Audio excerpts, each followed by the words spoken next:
So Ryan Burr is getting aggregated today in Pittsburgh. Now, why would Ryan Burr be getting aggregated in Pittsburgh regarding Trevor Lawrence? Well, this is his report. Steelers have made inquiries to the Jaguars about a trade for quarterback Trevor Lawrence. This, and his phrasing, directly from the horse's mouth in the Jags organization. Wow! Exclamation point. Does it hold up with credibility if you end your report with a wow? Is it kind of like Shams saying after the Luka trade, this is real? Yeah. Well, Sham, he had to add that asterisk. But yeah, wow in all caps, no less.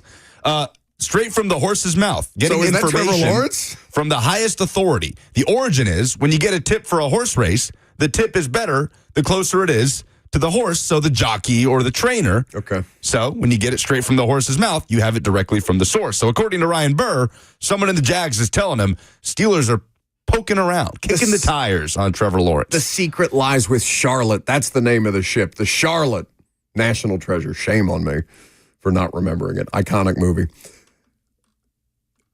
So this report from a Big Ten Network basketball analyst and PGA Tour live host is being aggregated in Pittsburgh today. It's being treated as if it's legitimate. I don't know Ryan Burr's level of sourcing. I don't know his level of connections, but this is the kind of stuff that gets the most traction during the offseason because it sounds nonsensical. We talked about the Dolphins getting fined, losing a first-round draft pick in 2023 because of the Tom Brady thing, the tinfoil hat conspiracy that seemed completely impossible, so illogical, while actually being real and cost the Dolphins a first-round pick. Nothing ever came of it beyond the fine. The Trevor Lawrence thing, it's so easy to put these things out there into the universe, and there's nothing really to slow it down because it's not like an organization is going to come out and refute or confirm something like this on February the 13th before the Combine. And the Combine is when the more legitimate stuff starts to at least spin up because it's laying the groundwork for free agent deals, contract extensions, negotiations of those kind of things. I don't really know what to do with this. The hypothetical, though, it's an interesting one. If you were the Jags and you were Liam Cohen. Now, Liam Cohen's been brought in. Let's just kind of use it as the example of Brian Callahan. Brian Callahan got brought in part to help maximize the abilities of Will Levis, specifically the quarterback position, but Will Levis was the quarterback. And that didn't go well for him. There's nothing to tie him to Will Levis moving forward. Jacksonville's a different story. If you were Liam Cohen, would you rather see Trevor Lawrence on your roster? Or would you rather kind of go in it for the long haul, get a quarterback more to your liking, and try and reset the board if Trevor Lawrence brings you a decent enough return? I don't know if Trevor Lawrence is good enough to say definitively, no, the Jags should not even remotely think about moving him. Because he's not very good, and he's certainly expensive. Now, I know he's not super expensive against the cap for the next couple of years, but that number balloons up in a significant way. He's underachieved basically his entire career as a former first-round pick.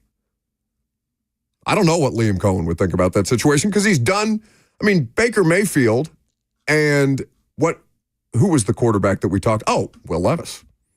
Will Levis is a college player, getting the most out of those two players in the last couple of years. Liam Cohen's clearly regarded well. He continues to get jobs at the NFL level. He's bounced around a good bit between college and pro, but now he's being regarded well enough to get an NFL head coaching job. I don't know how he views it. I'm sure there's a part of him that's competitive and is like, yeah, I can do something with Trevor Lawrence. He's too high level of a traits type of player to just punt on the situation. Oh, yeah. I don't know that contract, man. I'd be surprised if the Jags traded Trevor Lawrence. The Steelers don't have a quarterback. Both Russell Wilson and Justin Fields are free agents, and they have said they would like to retain one of the two. So we'll see what happens, but at the moment, that is exactly that, just scuttlebutt. This is not scuttlebutt. We already knew this from reporting that was done over the last few days, but the New York Jets have made it official, putting out a statement on the team website that they are moving on from Aaron Rodgers. Oh, boy. The quote from head coach Aaron Glenn and general manager Darren Mogi. Did we establish that is how you say his last name? Either way, We never established it. the quote is, last week we met with Aaron and shared that our intention was to move in a different direction at quarterback. It was important to have this discussion now to provide clarity and enable each of us the proper time to plan for our respective futures. We want to thank him for the leadership, passion, and dedication he brought to the organization and wish him success moving forward. Did you see the context here from Rappaport? I did not see what Ian Rappaport said. This will likely be a post-June 1 release. So they can designate him now, and the release is not official till after June 1st for cap reasons. That'll save them over $9 million against the cap. Sure, but that throws a wrench in anybody who would be potentially considering the services of Aaron Rodgers during free agency and around the draft. Yep. That's a significant wrench in the proceedings. Can't they still sign him? Doesn't he become a free agent even if they designate him as a post-1 release? Because didn't Julio Jones sign with the Eagles before or when they designated him as a post-June 1? I think you just still become a free agent. Right? I'll go back and look at you can certainly begin to negotiate. I don't think there's anything to prevent them from that, but I'll look up the specific example of Julio that you mentioned because it is a good question. Yeah, I think Jackson is correct in that. That's not the first whoopsie of the day. And let's go. I mean, again, the point of the Jets here was to give everybody ample time to figure something out about their future. So, yeah, I do think Aaron Rodgers could figure out his next destination and still be a post-June 1 release. I know, but do you want to play the long? See, because that makes it, you're kind of playing a bit of a longer game, though, with Aaron Rodgers at that point. Yeah, you can agree to terms in principle, but you can't sign on the dotted line until he's officially available. I think it's just for cap reasons. I think he can sign. Yeah. I think that's correct. Okay. We'll find out specifically because I want to make sure we're clear on that because that would obviously impact things. 615-737-1045. Do you have any interest for Aaron Rodgers as the next Titans quarterback, given the implications and the news of the day? I'm Buck Rising. It's 1045 The Zone.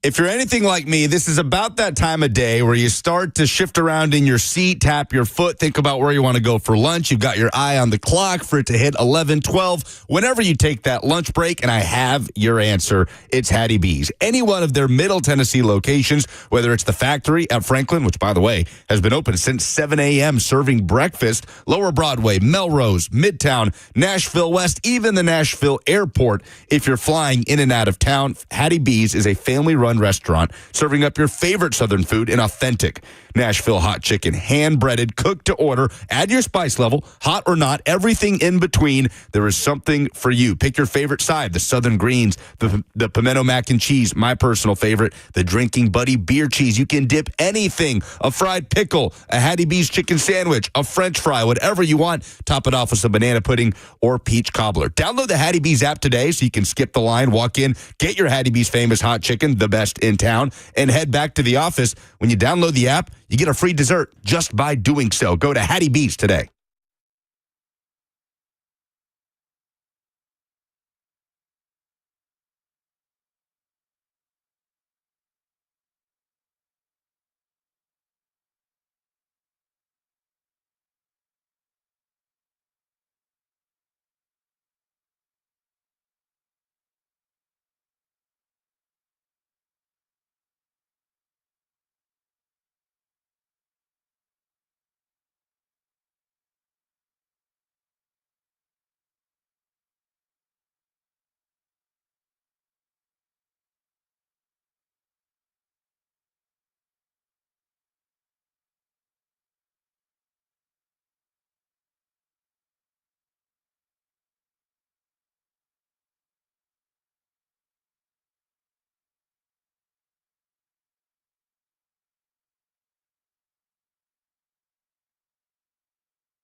Welcome back to the show. We are fueled by Hattie B's Hot Chicken. The news, the latest news, which you knew, but it's been made official by the team during the release.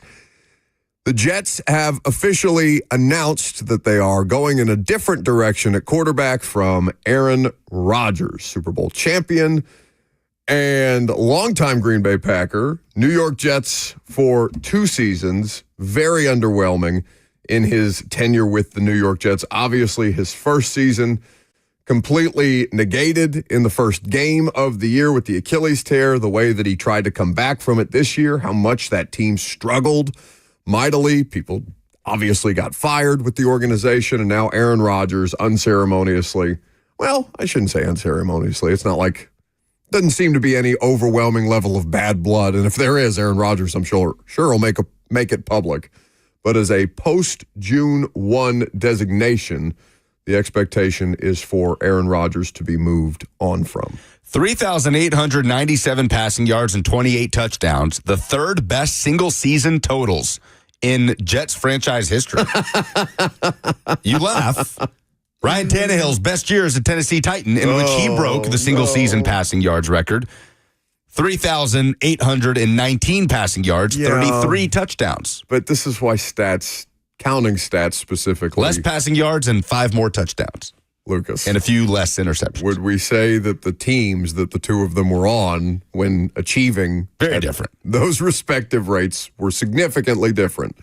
Aaron Rodgers, again, I don't think he's completely done. I think he's going to be able to do something at this advanced stage of his career. He's 41 years old. Yes. I think the discussion about Aaron Rodgers should primarily be about everything that surrounds Aaron Rodgers and what comes with it. I think Aaron Rodgers can still play quarterback in the NFL. So the post-June 1 designation in the NFL reads like this. This is courtesy of the NFL's handbook. Instead of waiting until June 2nd to make releases official, the NFL allows you to designate the post-June 1 release ahead of time in March at the start of the new league year, which is right around the corner. It'll be once the SEC tournament starts, as a matter of fact. March 12th, I believe, is the new league year. You can release that player, then carry the existing cap hit until June 2nd. It does allow the player to proceed with the offseason as if they were an unrestricted free agent. So Aaron Rodgers can agree to terms with the team and then sign and go through the process with the Jets carrying the cap hit through June 1st. Yep. What, are you congratulating yourself because you got one thing right in 8 months of working on this radio show? Yep. All right, congratulations to you. The question about Aaron Rodgers, I mean, we've talked about this. Does Brian Callahan want to tie himself to Aaron Rodgers after just going through this year with Will Levis? Of all the scenarios that the you could likelihood outline, is probably not. That's what I'm saying. Of all the scenarios that you could outline, and again, I'm not going to speak for him, Brian Callahan. He may have plenty of respect and thoughts on Aaron Rodgers, the player, who he has been throughout the course of his career, what he still might be capable of doing. He'll think about it from a football standpoint, of course, and make the evaluation unto himself. But if I'm that guy, and I'm coming in off a 3-14 season, and I have escaped being overwhelmingly tied to, I don't know, is it unfair to call Will Levis an anchor last year? I mean, I don't think it's unfair. It was really bad. It seems harsh, but that's just kind of the nature of what last season was. Things cratered in the first 2 weeks at the quarterback position, and things spiraled from there. Yeah. So Callahan has not tied himself to the Will Levis anchor of last year. The thing that I cannot envision somebody in that situation doing after escaping the Levis situation is tying themselves to 41-year-old Aaron Rodgers, who you don't know what he's going to want when he comes in here or how the rest of the locker room is going to be able to handle him. Do you see what Deshaun Elliott, the Pittsburgh Steelers safety, said when seeing that they were the odds-on favorite to land Aaron Rodgers? He's like, I'm good on that. No, he said, send his ass to the retirement home. Not, I'm good on that. He said, send his ass to the retirement home. I know that people are probably going to think me disingenuous when I say that I personally wouldn't want anything to do with the Aaron Rodgers experience. I get why you think that way. I really don't. Here's a question. What in the world are the Jets going to do at quarterback? They have the number 7 pick in the draft. 7. Oh, I'll make you a real nice offer. That's what I'm saying. Do they enter the sweepstakes for the number 1 overall pick? They should. God, that would be the Jetsiest thing to do when there's no consensus about the quarterback position in this year's draft, to just, vault from 7 up to 1, take a quarterback, and I don't know, say a prayer to the football gods above that it works this time around. Because, New York, this is the thing about the Titans. There are so many bad football teams who have they just have better players than Tennessee does right now, which is such a huge problem for them to have to figure out.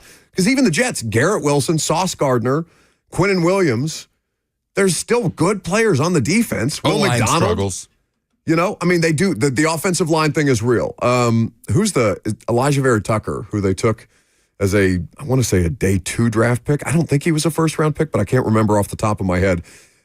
He's not been able to stay healthy consistently. Obviously, they went in on a couple of aging veterans this year. They drafted Olufashanu in the first round last year, the Penn State tackle that we talked about a lot here. Overall pick. He ended up playing a fair amount just because of their offensive line struggles this season, so maybe they feel good about him going forward. But again, they're still in the process of building these things. I'd be curious to see how Aaron Glenn is going to go about this. He's a fascinating figure in the NFL next year. Their offensive coordinator is Tanner Engstrand.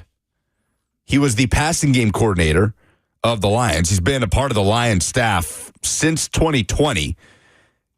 He has never called plays in the NFL.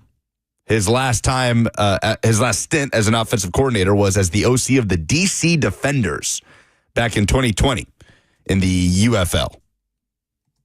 Or I guess that time it was the XFL. It's hard to keep up. These things are cyclical. Spring football probably getting ready to pick back up here in the not too distant future. So let's take a look at the Jets draft picks in 2025, because I'm curious to see the 3rd round pick. Let's start here. If you're the Titans trading out of number 1, does any deal, no matter where you're trading, whether it be 3 with the Giants, 6 with the Raiders, theoretically 7 with the Jets, now that they are officially in the market for a new quarterback situation, does any deal with any team coming up to number 1 have to include a 3rd rounder this year? And I would think it would have to be a high 3rd rounder because, again, the 66th overall pick is what you've given up to the Kansas City Chiefs in that L'Jarius Sneed deal. That's a quality selection there. That's basically a compensatory pick. It's better. I think it's better than a compensatory pick. Does any deal have to involve a high 3rd rounder this year? Obviously, any deal has to involve a top 100 pick if it's not a high 3rd rounder.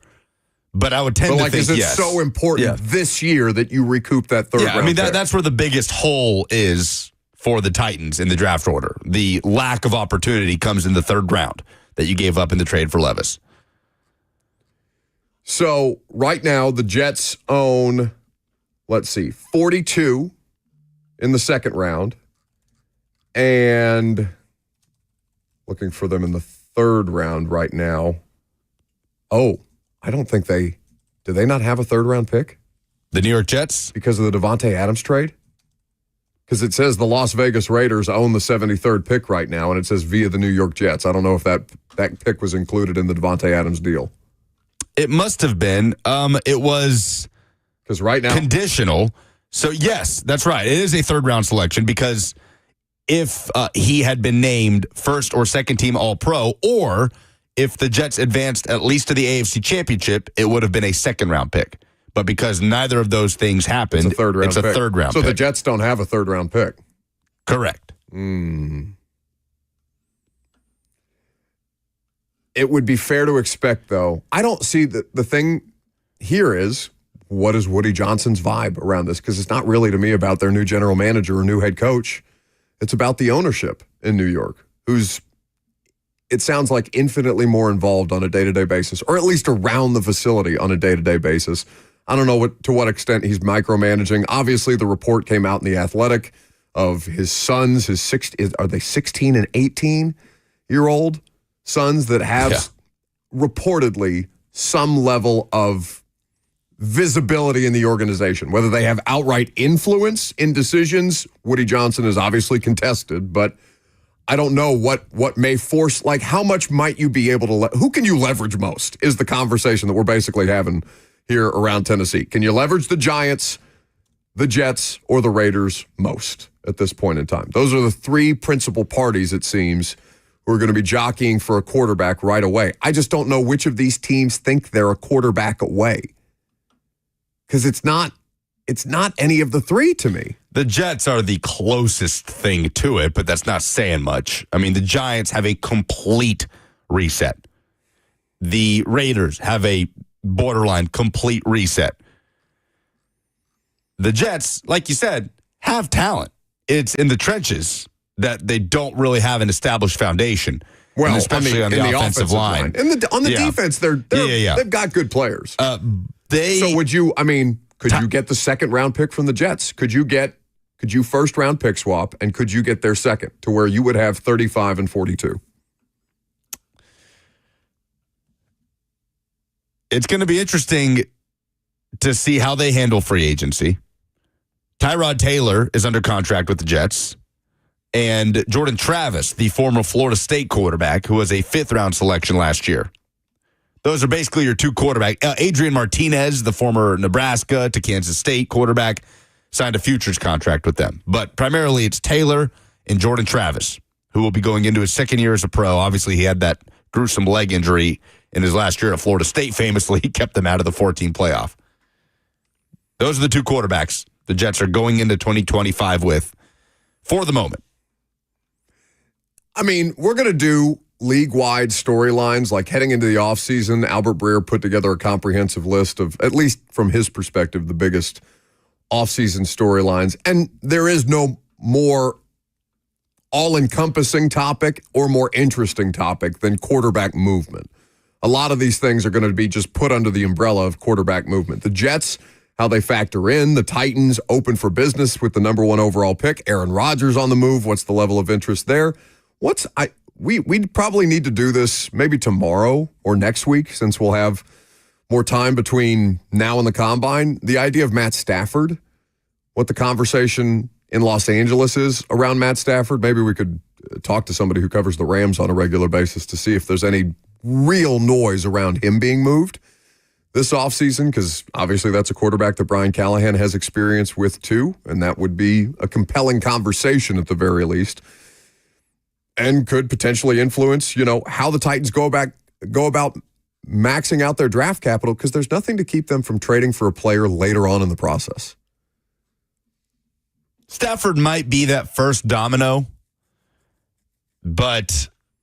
What do you mean first domino? First domino in terms of what? Like, Stafford feels like the one that any QB-needy team is kind of looking over, got their eye on L.A., what are you going to do with Stafford? Oh, no, you call daily and you say, hey, what are you thinking about for Matt? Are you thinking about moving Matt? And then you can posture and say, well, no, we're not at this time. Yeah, because if there's any scenario where Matt Stafford is available, he immediately becomes the best quarterback available, whether it's trade or free agency. He immediately becomes the best quarterback available over Darnold, over Rodgers, over any of these guys. I would just be surprised to see it play out. I would be inclined to agree with you. I don't know. I don't know how teams view the Sam Darnold thing, given that it's just 1 year in Minnesota, and he did it with arguably the best wide receiver in football, and for a good period of time, a good offensive line. Like, they got a good team in Minnesota. Sam Darnold was clearly helped by the surroundings there. Sam Darnold, to me, feels like the biggest one, though, because he's available right now. Yes.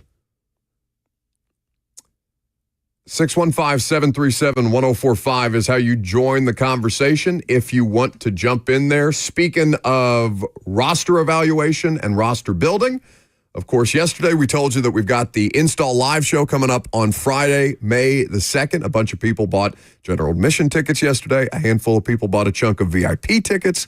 yesterday. It's going to be a great time. It's a fun show. Greg's flying in from NFL Films to break down not just the Titans draft class, but also at that point we'll have free agency in hand and to be able to watch the tape with Cosell and take your questions throughout the course of that. It's going to be a great time at the Analog Room in the Hutton Hotel, May the 2nd, Friday. You can get tickets now at 1045thezone.com. Do you want to pivot to draft talk? Do you want to save this conversation? Well, the NFL has released the full list of prospects invited to the 2025 Scouting Combine. 329 prospects have been invited.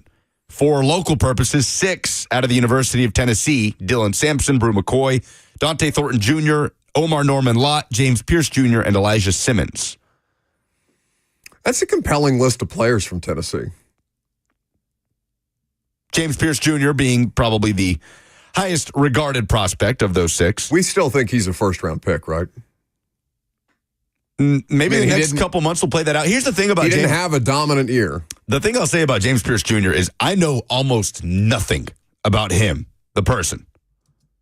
Almost nothing. That matters. You've never seen him. They did not make him available to media during his time at Tennessee. So is there any thought around that? No idea. No idea. I'm just saying that in terms of I have no idea how he'll fare in the interview process, how comfortable he is, because he's going to have to do media stuff at the Combine. He's going to have to sit in these rooms with teams grilling him.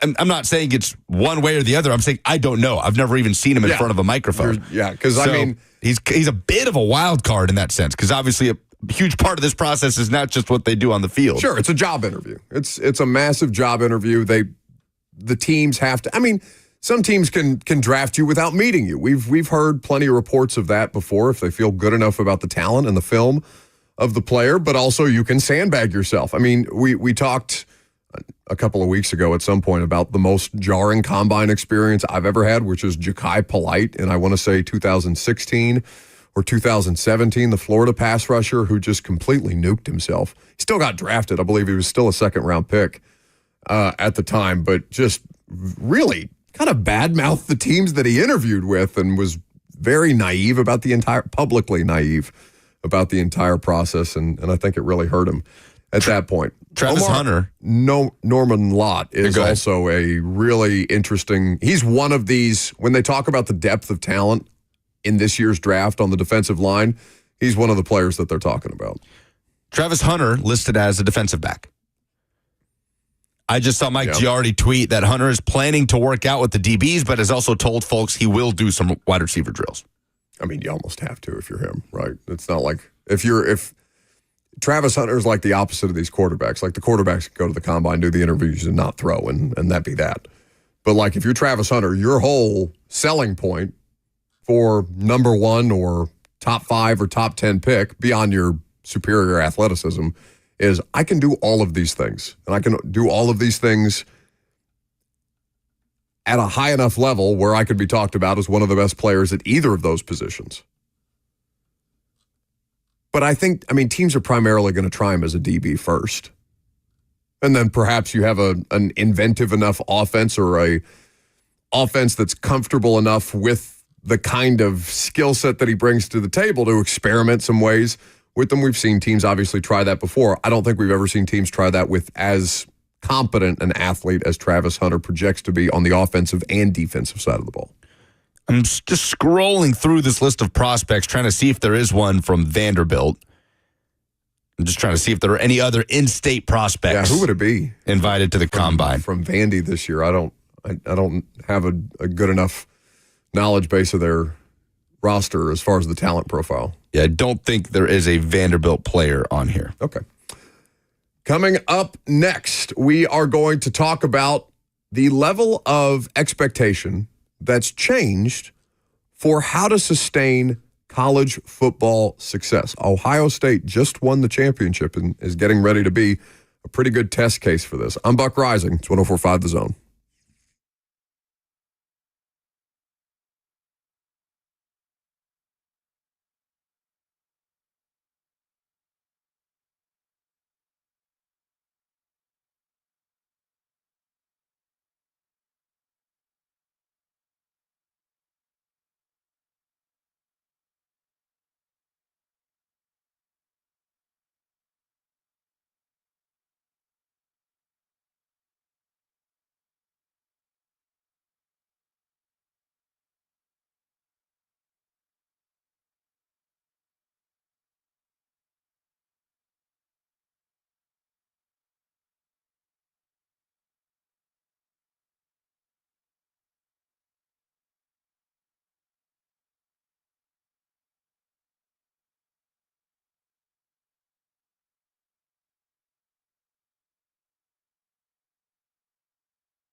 Welcome back to the show. We're fueled by Hattie B's Hot Chicken. 615-737-1045 is how you jump in. We know that Ohio State, national champions, we're going to go through some change this coming offseason in the world of college football, and that's certainly been the case. They've lost both of their championship-winning coordinators. Chip Kelly leaves to go to the Raiders, and Jim Knowles goes to Penn State for a significantly better financial opportunity.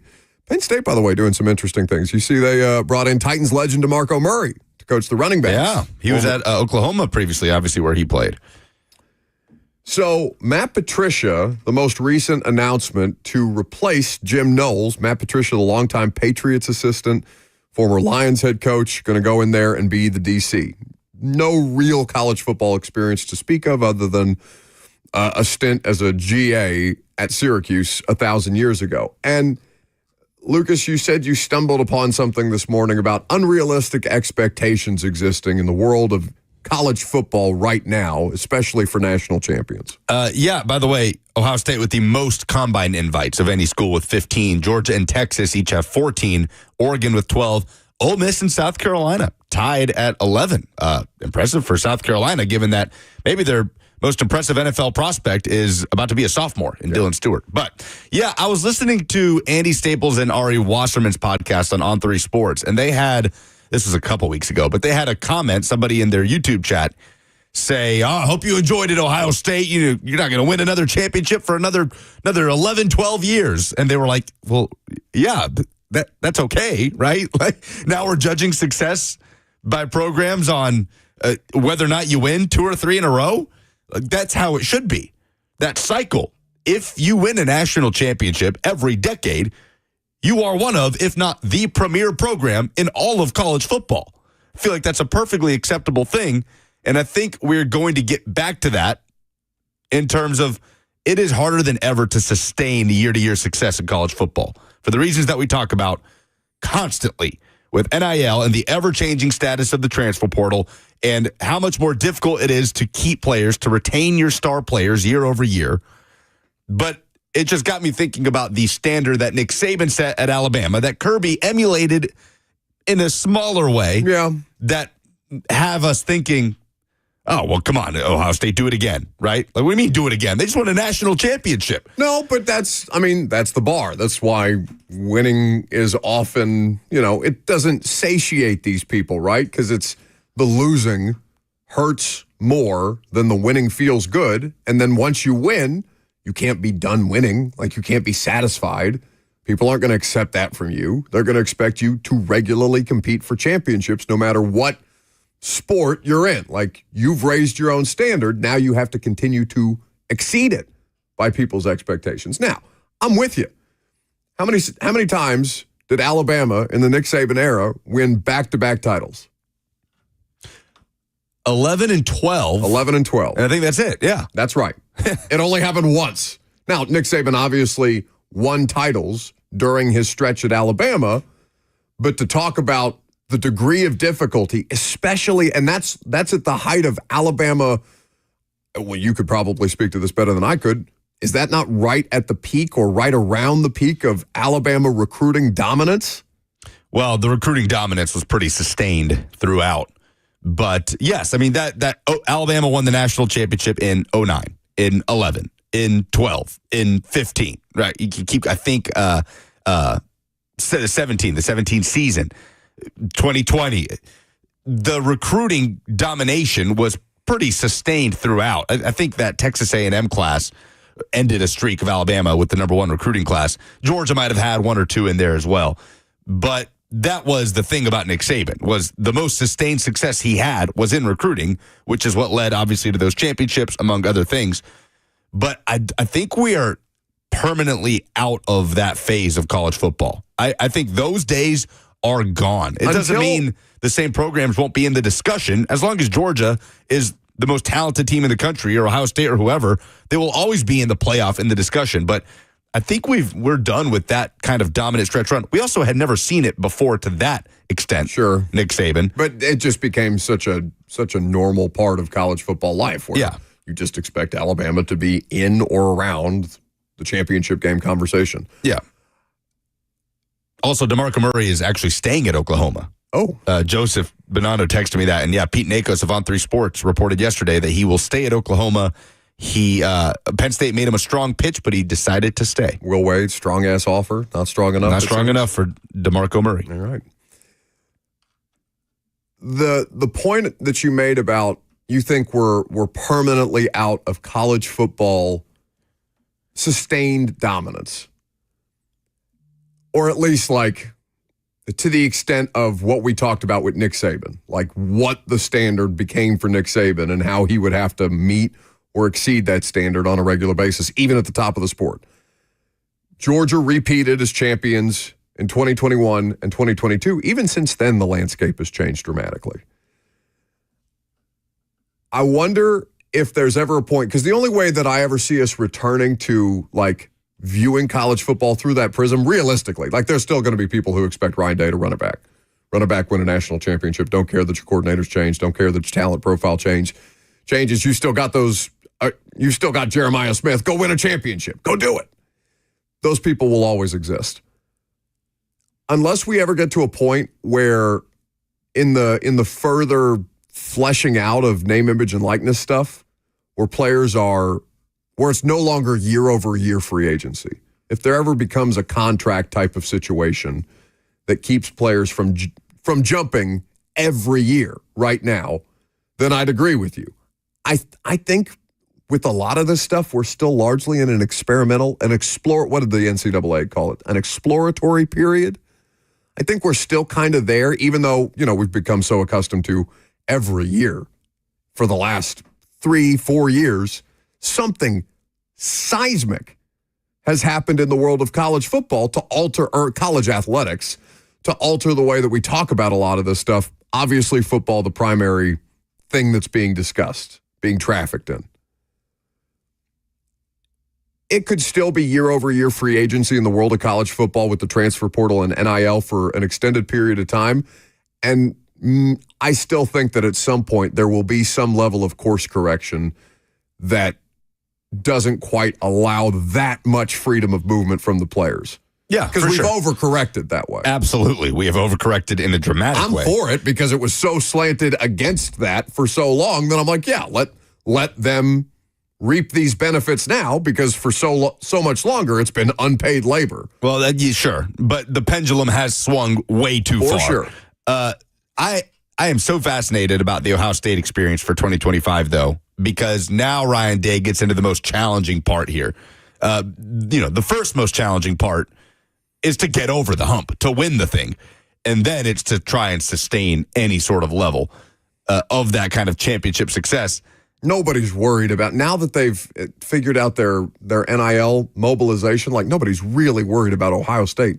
No, but dipping. The news of his extension, he's now the second highest paid coach in college football behind Kirby Smart, that broke while you were out, and it was Jackson and I. And the first thing that popped in my head was, what are Ohio State fans going to say if he loses to Michigan next year? Fire him. Fire him. He caught lightning in a bottle. That was all Chip Kelly. It was Chip Kelly in 2024. Oh, and Will Howard caught a spark. He's never going to win another championship. He has peaked as a coach. That's what the reaction will be if they lose again to Michigan. It Thank just God is for what that, it by is. the way. It keeps people like us in business. But there are so many variables for Ohio State. New quarterback. Will it be Julian Sayin, the Alabama transfer? Will it be St. Clair, the freshman blue chip recruit? New play caller, first-time play caller in Brian Hartline. Matt Patricia as an experiment at defensive coordinator.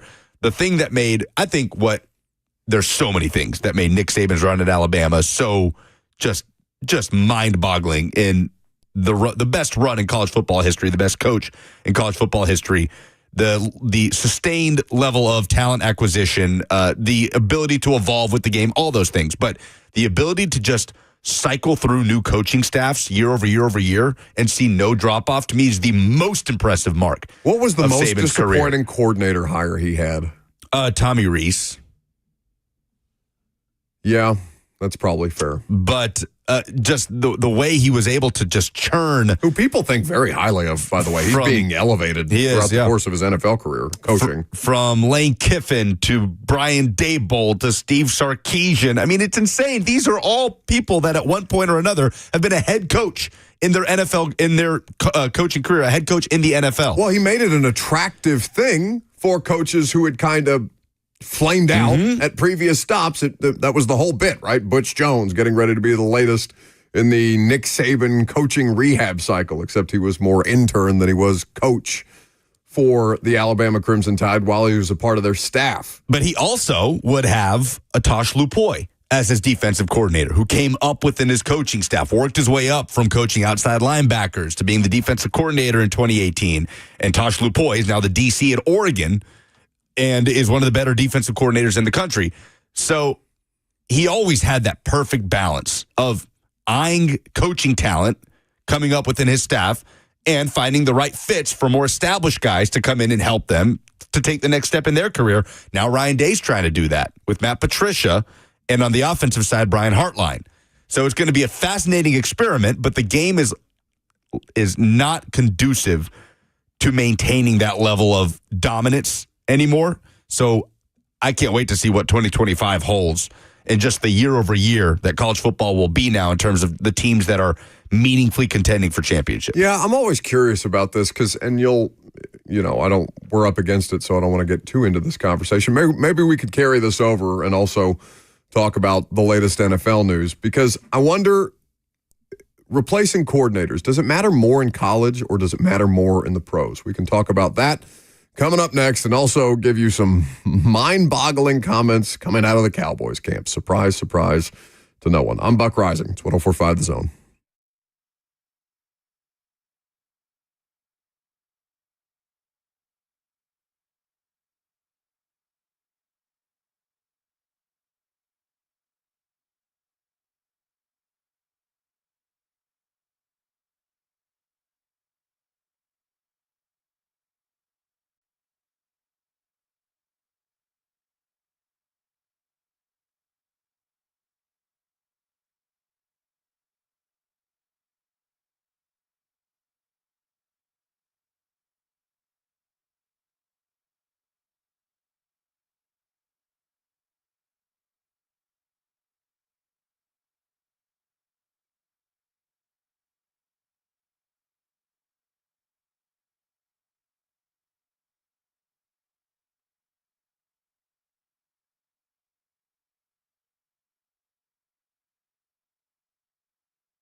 Good morning from the 104.5 The Zone studios. It is 11 a.m. I'm Lucas Panzica. In NFL news this week, the New York Jets officially announced today they have informed Aaron Rodgers that they will move in a different direction at the quarterback position. Ian Rappaport reporting that it'll be a post-June 1st designation. Rodgers will be able to sign with any team at the start of free agency in March. And the NFL has released the list of players invited to the NFL Scouting Combine in Indianapolis in a couple weeks, with a total of 329 prospects, 6 from the University of Tennessee, in Dylan Sampson, Brew McCoy, Dante Thornton, Omar Norman Lott, James Pierce Jr., and Elijah Simmons. Colorado star Travis Hunter is listed as a defensive back on the invite list. For all your foundation repairs and waterproofing needs, visit USSTN.com. Breaking news at once on your home for the Titans and Vols. This is 104.5 The Zone.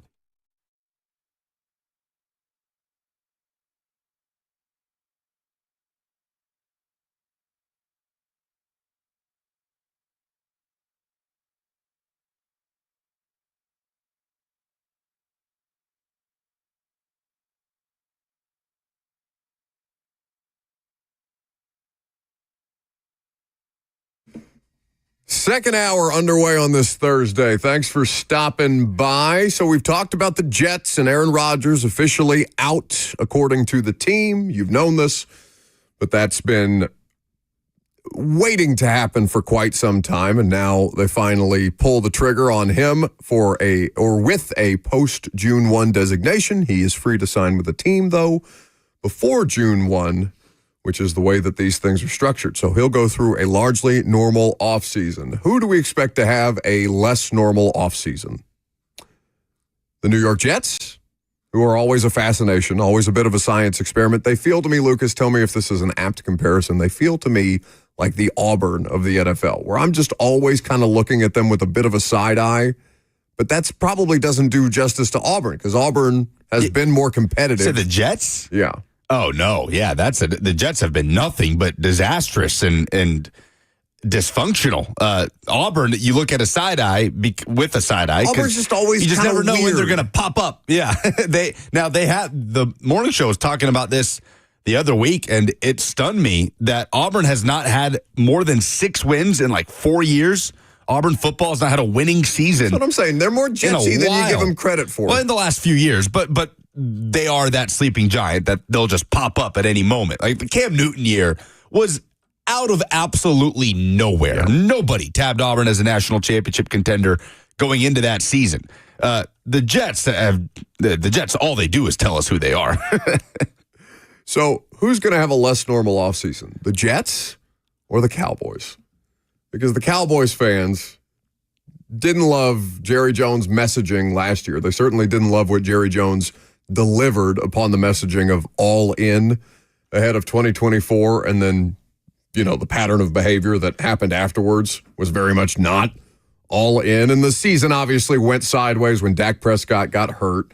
Mike McCarthy leaves, takes a gap year now without a coaching job for him, or without a coaching job that he's interested in. You have Brian Schottenheimer coming in, and you have Dak Prescott. God love Dak. He's just trying to do a little bit of side media before it seems like a cancer research fundraising event. The Children's Cancer Fund Gala is what he was there after announcing. He was there to announce the models for this year's Children's Cancer Fund Gala, and then did an interview session after the fact. Dallas media has quoted Dak Prescott as saying, talking about the Eagles, the most recent Super Bowl champion, obviously, quote, "I feel like we've competed with the Eagles and beat them for the most part when we've played them. I don't want to say check the record when the other guy is holding the trophy, right? So credit to them." Oh, we have Dak Prescott. I feel like we compete with the Eagles and beat them for the most part when we played them. I don't want to say check the record when they're the guys holding the trophy right now. So credit to them. They've earned it and they deserved it by all means. But, yeah, very close, especially even watch the NFC game, the NFC Championship. And those two teams that we battle against each and every year, a couple of times. And as I said, feel confident about we've gotten the better part each and every time. To see them, to see it in such a dominating fashion, credit to them. It's our turn and it's on us. All right. Okay, he's saying Dak Prescott we're very close, the Cowboys. Does anybody feel that confident about the Cowboys? What is the biggest reason to get excited about the Dallas Cowboys in 2025? I mean, his reasoning is their level of competitiveness against the Eagles.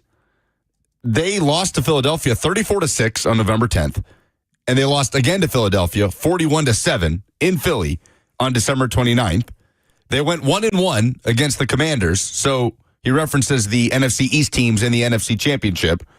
Cowboys went 1-3 against those teams and had their doors blown off twice when they played the Eagles. So, yeah, I'm not really sure where he's going. Maybe in the last couple of years, if he wants to go back to... He's 9-4 all-time against Philadelphia. Okay, but the Philadelphia that he has those 9 wins against is not the Philadelphia of the 2025 season that actually has gone all in, that took a big swing and brought in Saquon Barkley from a divisional rival. They made the kind of move that Jerry Jones was talking like he was going to make last offseason. And then you've got Jerry at the red carpet and NFL Honors talking to Diana Rossini saying he's shocked the Cowboys were not in the Super Bowl this year. What does Jerry's shocked face look like? Does Jerry have any other facial expression other than the one that is always on his face? I don't think there's not a lot of movement there. He's a pretty good actor, as we saw from that Landman clip. Sure, but that doesn't require facial expression. That was more in the delivery, I would say, of his Landman performance. It is pretty impressive, though, that he outacted John Hamm and Billy Bob Thornton in the same scene. Outacted both of them. It was very impressive. What is not impressive is the Dallas Cowboys' level of achievement. Now, since Dak has been the starting quarterback of the Eagles, they have as many NFC East titles as one another. They've each won 4 NFC East titles. Obviously, Philadelphia has been to and won more Super Bowls in the last, 3 decades now, borderline, since the Cowboys have won a Super Bowl. I just don't know. It's tough for me. It's easier for me to jump on Jerry for these comments because, I always hear an athlete say something like this and kind of roll my eyes and say, well, what do you expect them to say? They're not going to say that, oh, yeah, it's going to be a rebuilding year for us and, didn't love necessarily the step backward that we took last year. You rarely ever hear them talk about what happened in the season prior. They're always trying to move on to the next season, and I get that from a mindset standpoint. And they're always going to exude confidence because that's part of their job. You can't perform as a professional athlete if you lack confidence. So I guess it's tough for me to be super critical of Dak's commentary because I'd rather him be like that than the opposite.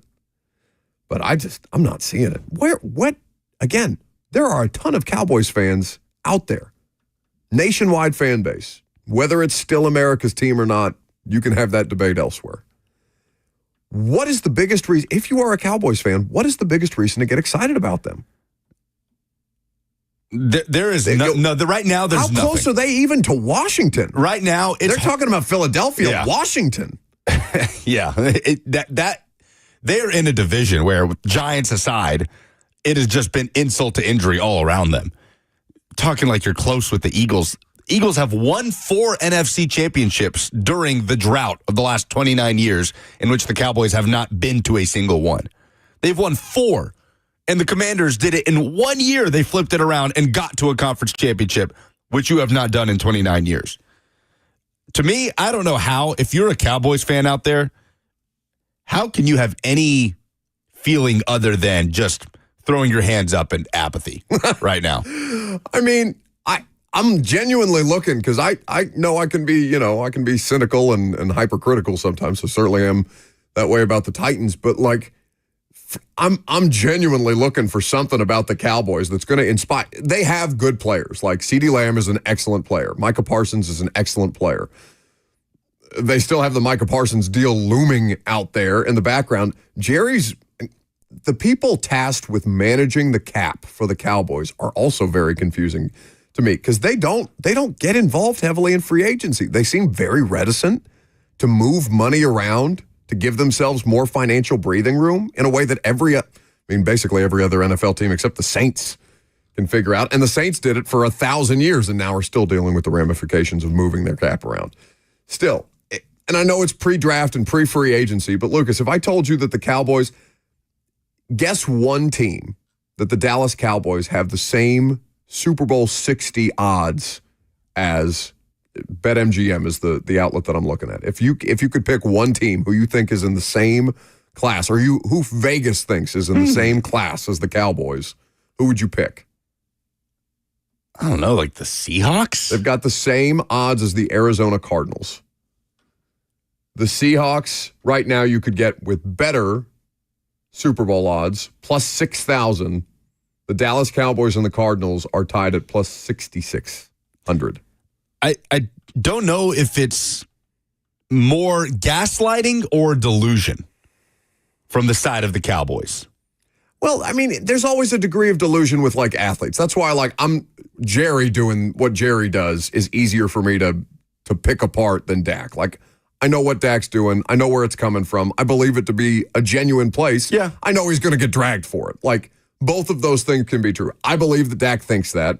Dak has to think that. That's a part of his job. You have to not just motivate yourself to believe that you're capable of achieving the greatest heights in your sport, but you also have to motivate the entire team. And if you're already in the offseason talking about, we're just puttering around the dregs of the NFC, that doesn't help anybody. Even if he's going to get killed for these comments, and he is getting killed for these comments right now. Where he just went too far talking about how lopsided it's been against the Eagles. He's talking about his personal record, but recent history, that's very much evened out. They were routed by the Eagles on both occasions this year. I mean, the gap was incredibly clear. For what it's worth, the Eagles, again, pre-free agency, pre-NFL draft, so these things are always subject to change. But right now, the Eagles would have the best Super Bowl odds, plus 650. Washington, plus 2,000. So still in the top 10 there. Who has the lowest? The worst Super Bowl odds? It's the Titans and then the Giants. Titans have the second worst. Giants have the worst. Plus 20,000 on the Tennessee Titans.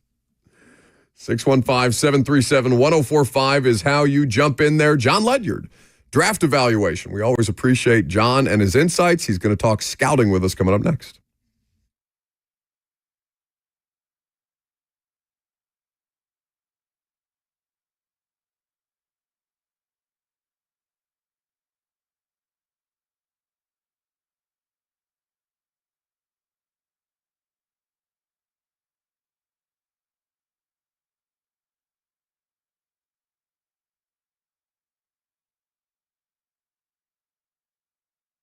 The Tennessee Men's Clinic is here to help you because there can be a lot of misconceptions about ED treatment, especially if you get up there in age, your body starts to change. You start taking medication, but sometimes the pills can stop working. Do not take extreme measures like irreversible surgery to treat ED before you have talked to the experts at the Tennessee Men's Clinic. They specialize in men's sexual health issues. It's all they do. It makes them the experts in the field, and they have access to multiple protocols and options to treat ED based on your specific needs and what's going on in your body. So don't trust your health to an online pharmacy and don't feel like you're out of options. We want you to understand all the options available to you when it comes to ED treatment. The Tennessee Men's Clinic protocols are patient-centered and customized to your needs. They have treatments for everything from low testosterone, ED, treatments that increase size, stamina, and everything else in between. So schedule an appointment online today at TennesseeMen'sClinic.com for their Franklin or Midtown location, or call them 615-208-9090.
Welcome back to the show. We're fueled by Hattie B's Hot Chicken. It is the offseason. It's been the draft season for Titans fans for quite some time. John Ledyard of Audibles and Analytics joins us right now. You can sign up to the Substack. You can get scouting reports, exclusive scouting reports delivered to your email. They are incredibly helpful and insightful throughout the course of this process. I know I use John's intellect to prop me up and make me look smarter, even if I don't deliver it as well as he does. Hi, buddy. Hey, always good to talk with you, man. So as you begin, just for the audience, kind of detail how much you actually get into the scouting process, because I know you're judicious about it, and if you don't get to every player that's invited to the combine, you're not going to talk about things that you don't have a full accounting for. That's right, yeah. So, I mean, obviously, I cover the NFL season pretty extensively, too, and so I'm really involved in that. And usually around December, I start, okay, like, who are the top prospects? Can I get my eyes on, like, especially the top quarterbacks early on? And then what are the positions of strength in the draft, the deepest positions, the position groups that I need to have a good understanding of early on? I sort of start there and go through it. So I watched a little Cam Ward, a little Shedeur Sanders. I've kind of worked my way through now the top edge rushers in the class. I'm currently working my way through, but most of the way through now. And then same with some of the defensive tackles. Seems like there's some strengths in the class there. But so there's lots more players to watch. I've seen a lot of them peripherally, but I'll get into each position group in full, but it usually takes me throughout the next couple months to get there. And as you go about that scouting process, how do you incorporate basically the transition, the expected transition that they'll face at the NFL level? Like, how do you kind of notate that? Yeah, I think it's different for every position in terms of what's going to translate and what isn't. For quarterbacks, for example, there's so much that I can't see from my vantage point that I sort of have to rely on, okay, what's out there, like what's kind of being leaked, because a lot of it's intangibles. I mean, intangibles are massive at that position. The system they run in college is probably going to be often is vastly different from that which they run in the NFL. And so you have to know how those things are going to translate. And one of the best ways to know that is what kind of their intangibles are. But it matters for every position, but it's just less important probably for a position like, edge defender, for example, where like typically the mental workload of the position is not going to be that difficult to handle for most players that are jumping to the NFL. Most of it is going to be, do you actually have athletic traits that translate to the pro level? So you're going to obviously be looking for things like burst and explosiveness off the ball, speed, at least over those first 8 to 10 yards. How well do you corner and bend at the top of the arc? Can you change directions and cross face on opposing offensive linemen? So those are just some examples. I mean, I think there are so many different types of players though that succeed. Like you'd look for like Brian Thomas last year, he ran like 2 routes in college. So it was like, well, how's that going to translate to the NFL? We've seen a lot of athletic phenoms at wide receiver, go to waste because they didn't know how to play the position. And there he goes to the NFL and he picks it up super fast. And he's one of the best rookies we've seen. So all these things are hard to predict, but you're definitely looking for certain things at certain positions that might translate to a quicker transition than some other things will. JohnLedyard.substack.com is where you can read his scouting reports. You can also keep up with his coverage throughout the course of the NFL season. The Audibles and Analytics podcast, also available when you subscribe to Ledyard Substack. And John, we've seen a heavy sample size just in the last 2 years alone of quarterback prospects immediately getting thrown in at the NFL, prospects that had questions around them coming out and were a success, like a Jaden Daniels immediately, or it went the other way, like an Anthony Richardson. Have the last few years alone affected at all the way you evaluate quarterback prospects in terms of what you value, what you prioritize, and in turn, how has that affected the way you're viewing Cam Ward or Shedeur Sanders? Yeah, I think I continues to be reinforced to me that the mental aspect of this position matters more than anything else. I mean, Bo Nix offense in college he was really struggled at Auburn, went to Oregon. They kind of remade everything, right? It was like really point and shoot, simple, lots of quick game stuff, lots of screens. I mean, they led the nation in screens, I think. You just didn't get a great feel from his tape that he was going to be anything special in the NFL. And then his pocket presence was really something that seemed to struggle. Well, a lot of that was because if the ball didn't come out immediately in their system, there usually was no other option for him. But you still didn't know, like, oh, just because he didn't have to do this often in college doesn't mean he will be able to do it well in the NFL. Then he gets to the NFL, and right away he's not taking sacks. The ball's coming out on time. You look at his rookie season, he's not doing a lot of those things. So you say, well, what can cause that to happen? Just mental aptitude. I mean, Sean Payton's system is one of the toughest probably to master, and you could see that early on for Nix. the communication aspect of it, big, long, wordy play calls. And so I didn't know that about him. You know what I mean? So the teams have really good access to that, but often some of that leaks out during the process. So you can get fooled by it, but you do have to trust some of that. Like at that position, what kind of worker are you? How mentally engaged are you? How quick and sharp are you to pick up new concepts? How good of a memory do you have? Like all those things matter so much. And every team's got a different way of kind of evaluating that. But those aspects of things matter a lot. And so paying attention to those things as much as we can from our vantage point during the pre-draft process, it helps inform our decision, even if there's no foolproof way to do it.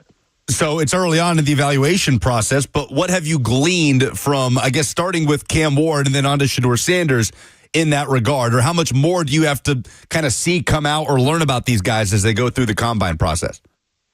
Yeah, that's, I think, what's going to be interesting is, from my vantage point at least, we'll learn a lot through the pre-draft process on that side of things.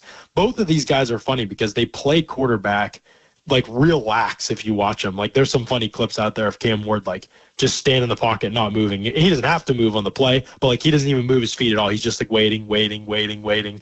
And Sanders plays, they both have sort of this super laid back, kind of Lamar Jackson-like approach when they're in the pocket. Now, neither of them are close to as talented as an athlete or as a thrower as Lamar Jackson is, but they sort of have that style to them a little bit where they're just very calm, composed, relaxed, not a lot of franticness to either of their games. Sometimes that actually gets them in trouble because they both take sacks and make decisions that probably aren't best and aren't happening in a timely fashion.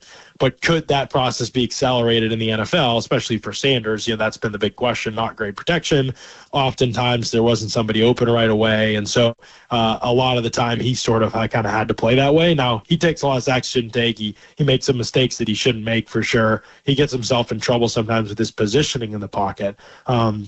So you're looking at all those things and thinking about how they'll translate to the NFL. But ultimately, like, the system's going to look a lot different. Perhaps the protection will look a lot different in the NFL, and maybe you'll see those things continue, or maybe you'll see some of those things improve. I think the key with Sanders is there aren't great physical tools there. And so, like, what is that going to look like down the road for him if he continues to just sort of be middling from a physical perspective? He's probably got to be really sharp from a mental perspective. And I think that's possible. I think he could be that locked in on what he's doing. And so that'll be the question with him. And with Ward, I think super talented, but when I watch him, I just see a lot of accuracy issues, and that concerns me quite a bit because sort of we've seen a lot of these quarterbacks come out recently, right? Trey Lance and Anthony Richardson, and he's more polished than some of those guys, maybe has more reps certainly than some of those guys.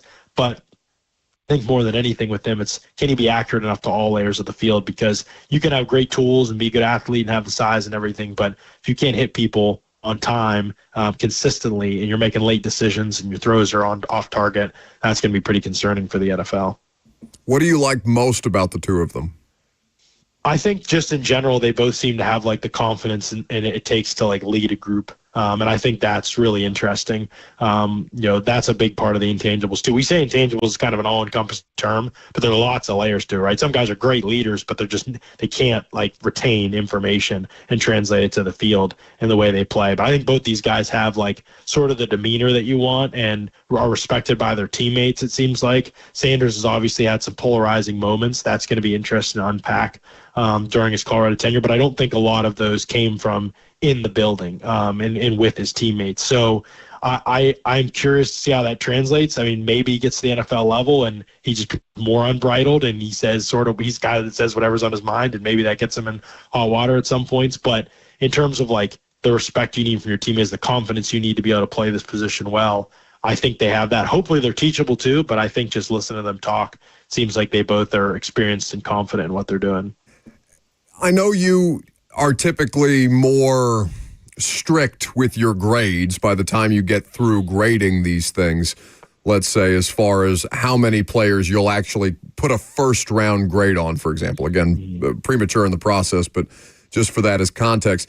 Should we be talking about that? Because the conversation all over the place has been Cam Ward and Shedeur Sanders. Should we be talking about, based on what you've been able to see in the early goings here, John, about it as Cam Ward and then Shedeur with Dart, as opposed to Cam Ward and Shedeur Sanders? Like, are Dart and Sanders closer to one another as prospects than either of them are to Ward?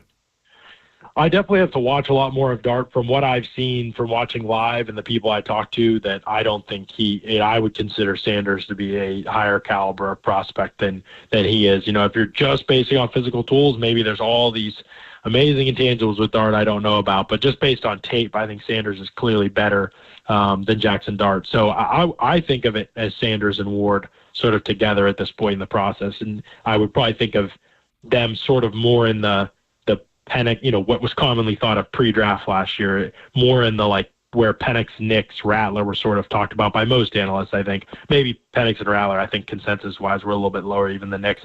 But I think where those guys were sort of talked about, the caliber of prospect, I think that's more where these guys are kind of in that conversation. I definitely do not put it on the Kenny Pickett, Malik Willis draft level. That to me was abnormally awful. I don't think it's that level bad. It's definitely not last year, though, at the top, if that makes sense.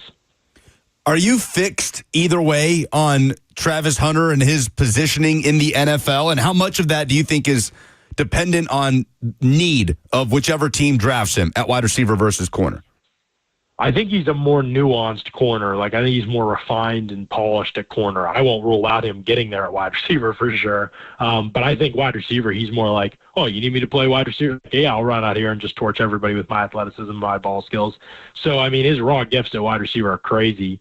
I do think, and I see today he was listed for the Combine. I don't know if you guys saw, I think the list just dropped, and he's listed as a defensive back for the drills at the Combine. So my guess is that wherever, unless it's a team with absolutely no creativity at all, I would guess he'll see certainly snaps at wide receiver here and there still. Why wouldn't you try it, especially when he's young, and just see, at least go through practice preseason and give some opportunities.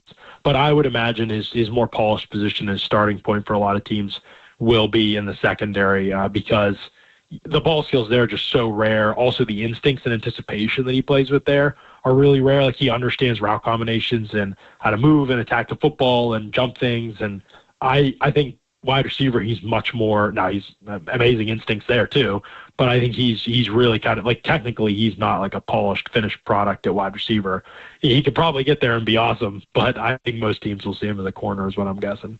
I know you got more players to watch, but a lot of times when I know you guys who study the draft more closely than the average person might, when you're going through tape study, you're watching one player, but all of a sudden another player catches your attention. Then you start watching a couple more games of that player that maybe you weren't thinking about or maybe not at the top of your list and just kind of intrigued by. Have any of those type of players caught your attention yet? I'm still being pretty early in the process. I don't know if I would say any. One guy who I think is really interesting, who had a pretty good Senior Bowl too, I think, Omar Norman Lott, who's local there, obviously. Look at you pandering to the Tennessee fans. Shame on you. I didn't even mean to do that, actually, but you were asked the way you were saying specifically because I watched James Pierce. Yeah. And I was actually, this will make people upset. I'll balance it out. I was not very impressed with James Pierce's tape. And so as I saw Omar Norman Lott, and actually his name's escaping me right now, but number 21 for Tennessee, who I think is in this draft too, who has not gotten much hype, their other defensive tackle. I think both of them stood out to me as guys who were making plays consistently. When I watched on tape, I was like, okay, these guys actually can make plays. Omari Thomas is who that is. Right. And Thomas and Norman Lott both stood out to me as guys that I think, there's going to be questions, size, length. They have can they be every down players? I kind of compared Norman Lott to a Sheldon Day type of prospect. Day's had middling success in the NFL. I think Lott is a little bit more capable of being a 3-down guy than Day was, but they are just the combination of quickness plus motor.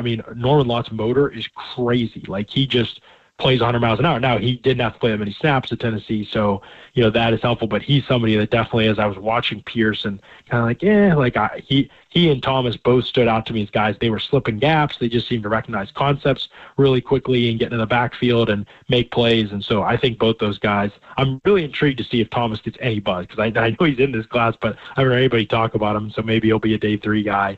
And I'm also curious to see what ends up happening with Norman Lott, if he sort of gets pushed to day 3 or if he can find his way into day 2 of the draft. Well, he did not get a Combine invite, Omari Thomas. Neither did Tennessee center Cooper Mays. I'm not sure if you got a chance to watch any of his stuff on the Tennessee offense, but neither of those guys See, will be in Indy. now Lucas just wants to talk about Vols prospects. We've ruined it. Well, I'll give him a chance to continue pandering, right? It's at Ledyard NFL Draft on Twitter for those that are liking what they're hearing. Look at you. Kellen Moore is officially being introduced as the head coach of the Saints in a press conference as we speak. So the carousel has wrapped up. John, most intriguing head coaching hire in the NFL to you this offseason? I mean, Cohen's the one that stands out. Well, the way it happened, obviously. But then, even if we're pushing past that, I mean, yeah, Trevor Lawrence has been probably one of the most disappointing players in the NFL, I would say, like over the last couple of years. I mean, I think maybe people don't think of it that way, but they should probably. So this is probably last chance, right? I mean, I think one of the guys who's as highly thought of as anybody as a quarterback as a quarterback developer, offensive mind. Last year was just amazing. Got to cover Liam Cohen up close in Tampa Bay, and I mean, just an unbelievable offensive mind. Unbelievable how he tailors things to players, and so yeah, to me that's probably the most intriguing one. Jaguars had like a lot of expectations, and now he comes in, inherits some of those expectations that were so disappointed on last year. Lawrence obviously has a ton of expectations. Can those be delivered on, I think, is a real question. What kind of how committed is Trevor Lawrence to being great? Baker Mayfield was committed to being great. He did a lot of the details and the little things well, and Lawrence has not done those things well throughout his career. He has maybe not been the type of guy in the locker room and in the study room and all those in the quarterback room that you necessarily hold to that super high standard, which he was held to when he was drafted. I don't think he's met those expectations in terms of his preparedness. So does Cohen get through to him, and do we see him blossom into the top 10, top 5 quarterback that people have hoped and know that physically he can be, or does he continue to sort of be this disappointing story? And I would think if he doesn't work out with Cohen, that it's sort of an unsalvageable, in terms of expectations at least, an unsalvageable career for him in terms of being like as good as what people thought he would be. So that to me is just a super intriguing storyline with Cohen and with Lawrence and with the Jaguars' expectations and the way the whole process happened. I think there will be a lot of eyes on that, and it will be probably something where we know pretty early on whether it's going to be good or not. Now, what you may not know about Ledyard is that he has covered the Bucs very closely for a long time, but he's also a Pittsburgh Steelers fan and keeps a very close eye on them as well. You're telling me you don't want Trevor Lawrence as the next quarterback of the Pittsburgh Steelers, your favorite team? Okay, I saw this buzz going around Twitter. Yeah, come on, it's draft season, Ledyard. Let's go. Is this a real real thing? I struggle to trust this. I think there's been some ESPN people that have already shot down that Trevor Lawrence is going to get traded anywhere. Obviously, Cohen doesn't take that job if Trevor Lawrence is on the move, but I did see that rumor going around. And yeah, he's probably the best option. I think the Steelers wouldn't get it right and would probably waste him, but talent-wise out there, yeah, it'd be nice to get him. But the Steelers are going to be stuck in purgatory for a while longer. Just beating up on my guy Arthur Smith all season long. No shame about it. I thoroughly enjoy Ledyard's Twitter feed during a Steelers game. Okay, how about a Will Levis, Liam Cohen reunion in Jacksonville, John? Send him home.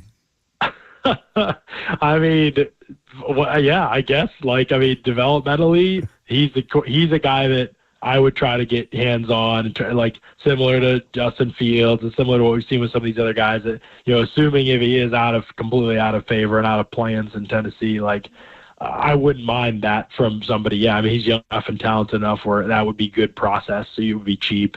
So that's good process. Yeah, I think to bring him in. Do I have expectations it'll work out anywhere? No, I don't. He's John Ledyard.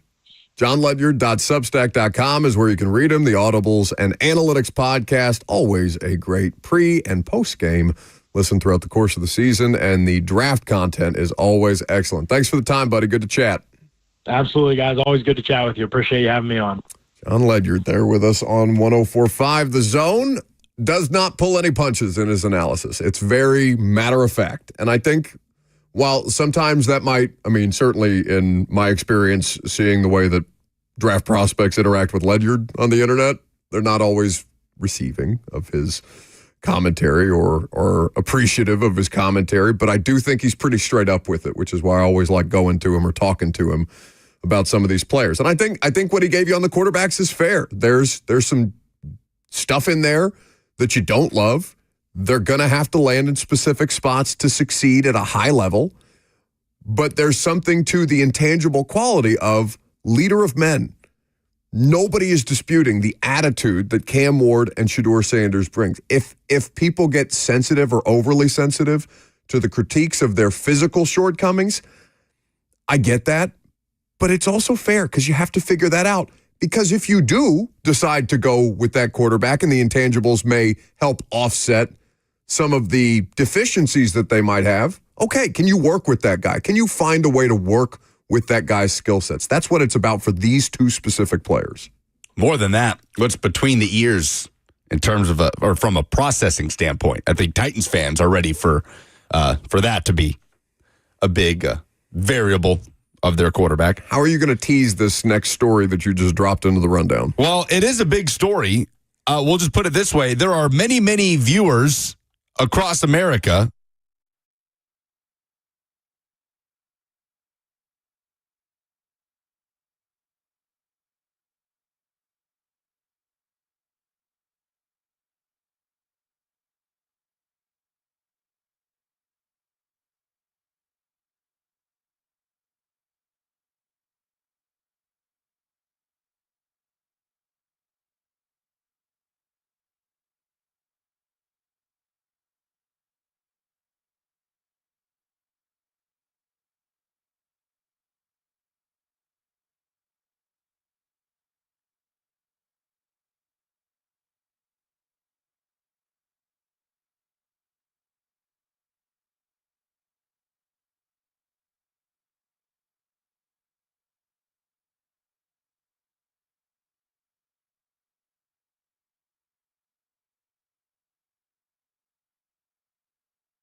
Welcome back to the show.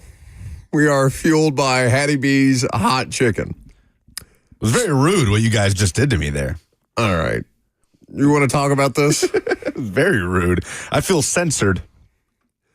Never been censored before. I would like to clarify beforehand, this was not an oopsie. Well, to hear the previous ad tell it, you just need to switch over to Newsmax, and censorship will be gone, and the scales will be removed from your eyes, and you'll have a great time.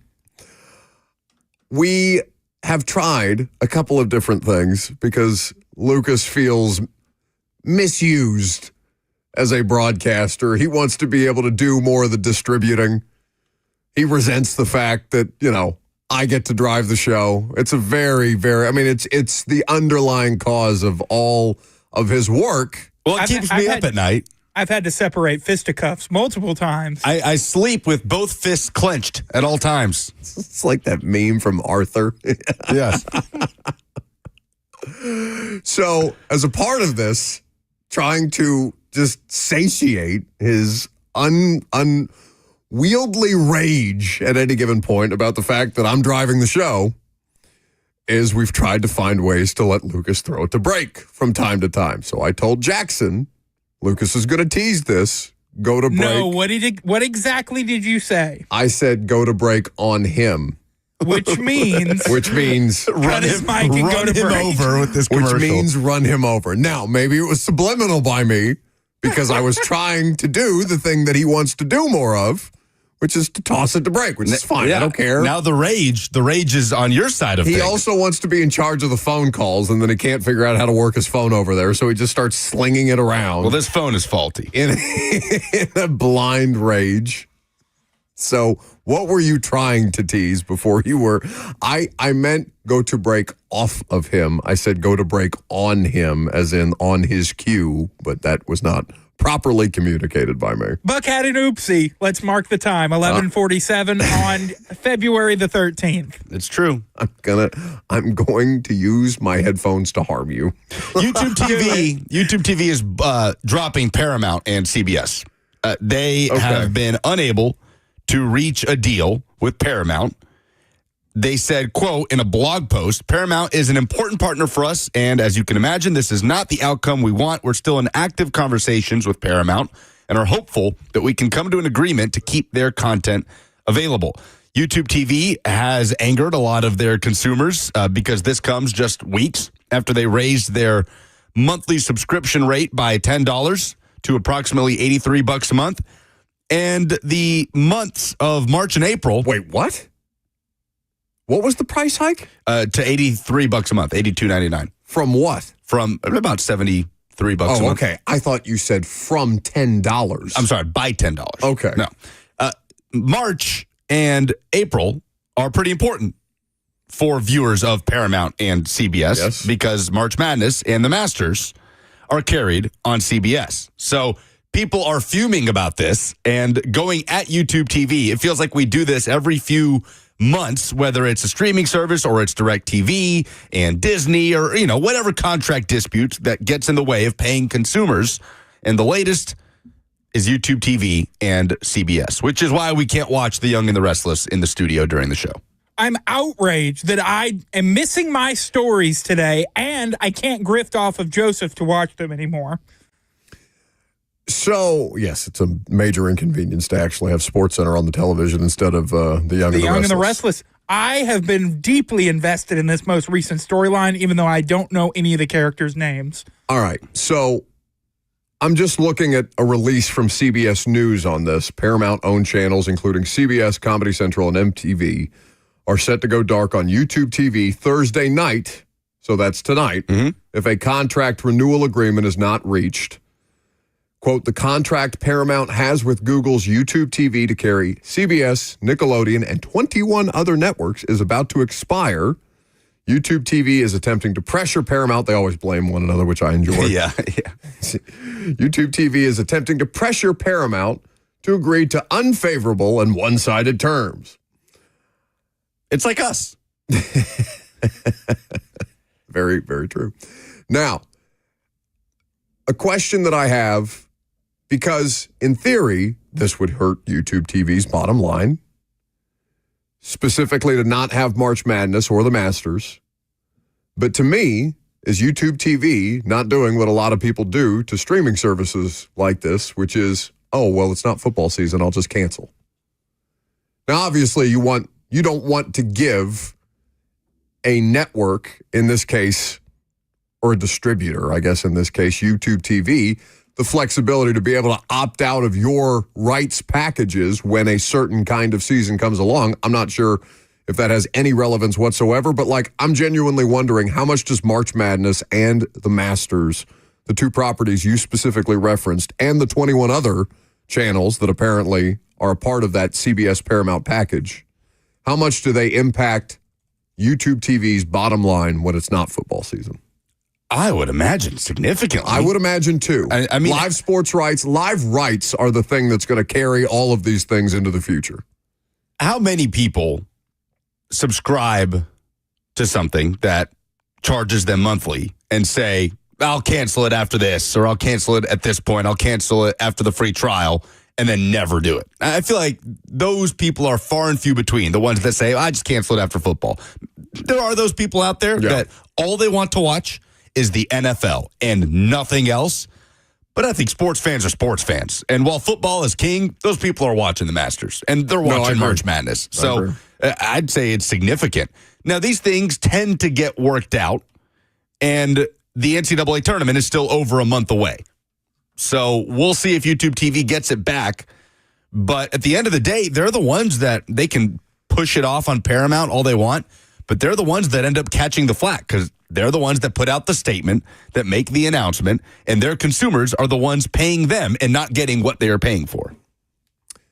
Now, I'm a dinosaur this way because, I have cable, and I also have a bunch of the streamers. Because I have cable, I get Paramount Plus and Disney Plus and everything else, through my cable package.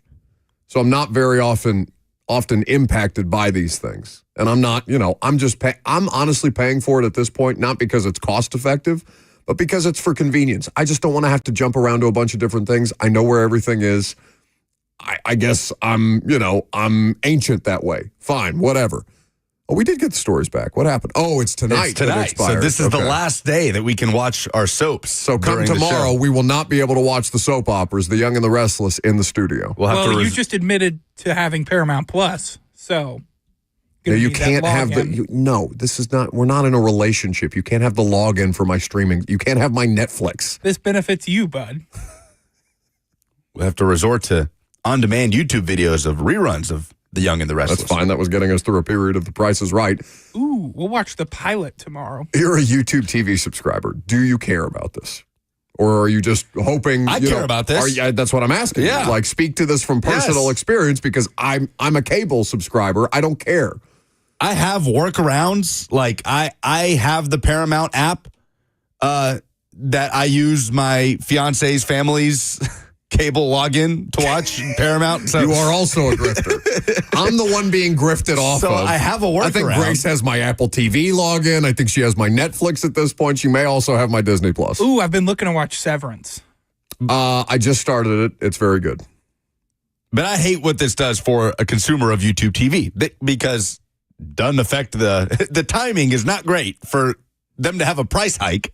Yeah. Up to $83 a month, and then tell people, oh, by the way, you probably won't get to watch the biggest sports events of the next couple of months. As if that's not strategically planned by Paramount, saying, oh, you're about to increase your prices? Okay, you think you're going to offer us a one-sided deal? We're going to hold you hostage. We'll see. These things, again, I feel like typically Jesse on the F&M Bank chat says Comcast has had their fair share of contract negotiation issues in the past. The only time I've been impacted by that is the Bally Sports thing. That was a mess. Yeah. Where that in the third period of it, wasn't it a playoff game for the hockey team? It was a playoff game against the Canucks. At 11:30 at night, it just gave me a message that I no longer receive Bally Sports. And since then, it's become FanDuel and whatever. That's fine. But I feel like with the big, the direct TVs of the world, they typically get sorted. But we'll see. This is a big deal for a streaming platform that, honestly, I've had nothing but good things to say about. YouTube TV has everything I could possibly need, and it's one of the cheaper options. And now it's starting to trend in the opposite direction. A former Titans GM is interviewing for another job in the AFC South. We'll talk about John Robinson and the Jacksonville Jaguars coming up next.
It is 12:01. Good afternoon from the 104.5 The Zone studios. I'm Lucas Panzica. In NFL news this morning, the New York Jets officially announced they have informed Aaron Rodgers that they will move in a different direction at the quarterback position. Ian Rappaport reporting that it will be a post-June 1st designation, but Rodgers will be able to sign with any team at the start of free agency in March. The NFL has released the list of players invited to the NFL Scouting Combine with a total of 329 prospects, 6 from the University of Tennessee. They are running back Dylan Sampson, wide receiver Brew McCoy, and Dante Thornton, defensive lineman Omar Norman Lott, outside linebacker James Pierce Jr., and defensive lineman Elijah Simmons. Colorado star Travis Hunter is listed as a defensive back on the invite list. For all your foundation repairs and waterproofing needs, visit USSTN.com. Breaking news at once on your home for the Titans and Vols. This is 104.5 The Zone.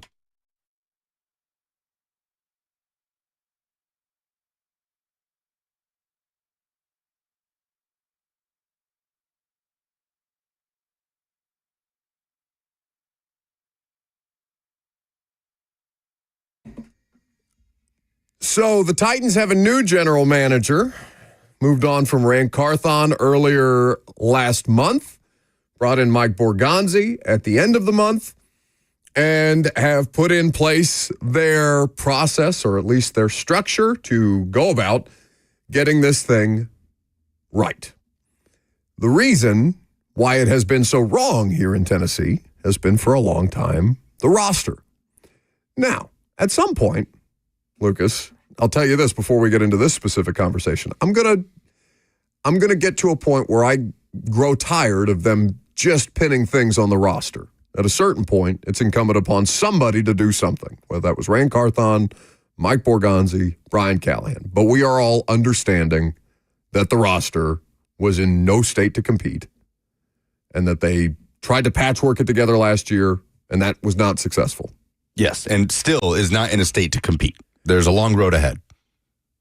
The reason why that has been such a catastrophic fall from grace can be in great part blamed on former Titans general manager John Robinson. Now, in the same way that I believe John kind of lit their future on fire, I think that there is no AFC championship appearance without John Robinson. There's no 6 consecutive winning seasons without John Robinson. This place doesn't matter the way that it has for the last, obviously the last 3 seasons have been nightmarish. But prior to that, there's a chunk of time where the Tennessee Titans are thought of as one of the best and most competitive organizations. John has a significant role in building this place back up to that. 6 seasons, 6 straight winning seasons. 6 consecutive winning seasons. That doesn't happen without John's role in all of this. Both things can be true. He's interviewing for the Jags job. Now, I told you, I don't know, it felt like a month ago, that he wanted the job, not just because it's geographically centric to a beach property that he may or may not own in the area, but because he wants back in the game.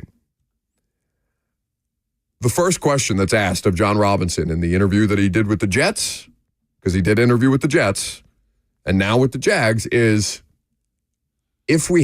so what do you think of Brian Thomas Jr.? Because we really like him here. Would you ever think about moving him if you couldn't come to a contract agreement?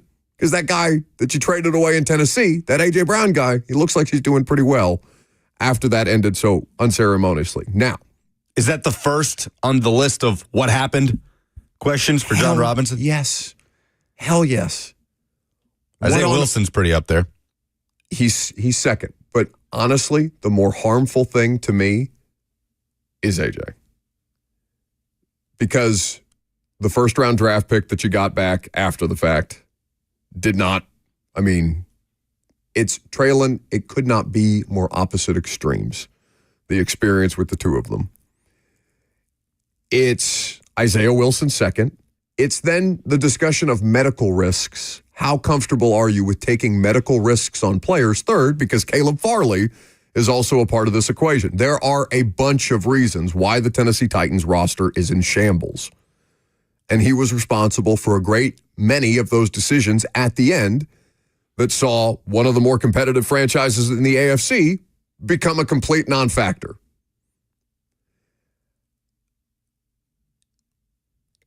Do Titans fans want him to get this job? Do they care? Because he seems to be one of those figures that kind of, because it's still so bad and because it's still next year, nobody's under any assumptions that next year is going to be the year that they rebound to greatness and glory, right? We're all prepared for a growing pains season in 2025, right? For the most part, at least that's where the mindset is. Yeah. So maybe until they get back to a place where they don't have to think about the person who got them to that point, then they'll cease to care about what happens to John Robinson. I don't know how Titans fans view him at this point in time, other than the guy that traded AJ away. Mike on the F&M Bank chat says, don't care. I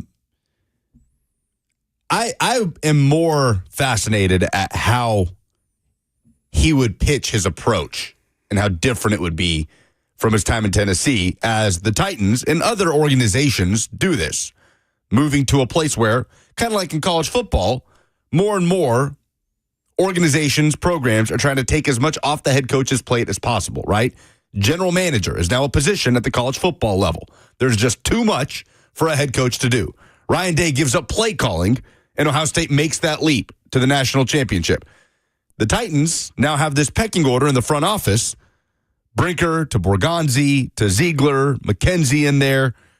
It's not everything on one person the way it kind of was with John Robinson. And he had assistant GMs, Ryan Cowden and Monty Austin-Fort were a part of that front office. But largely it fell on John Robinson, right? The way that he did that job. He was the end-all be-all. Like, we take notice that the Titans, after firing J-Rob, hammered the collaboration line. They wanted to move away from that. So how would he change his approach? They wanted to move away from the authoritarian type of situation, right, not the collaboration thing. That's why they're hammering collaboration. That's why they were. Yeah. For sure. So, and then they put together two pieces that weren't interested overwhelmingly in collaborating with one another. Sure. How would he change his approach is what I'm very curious about.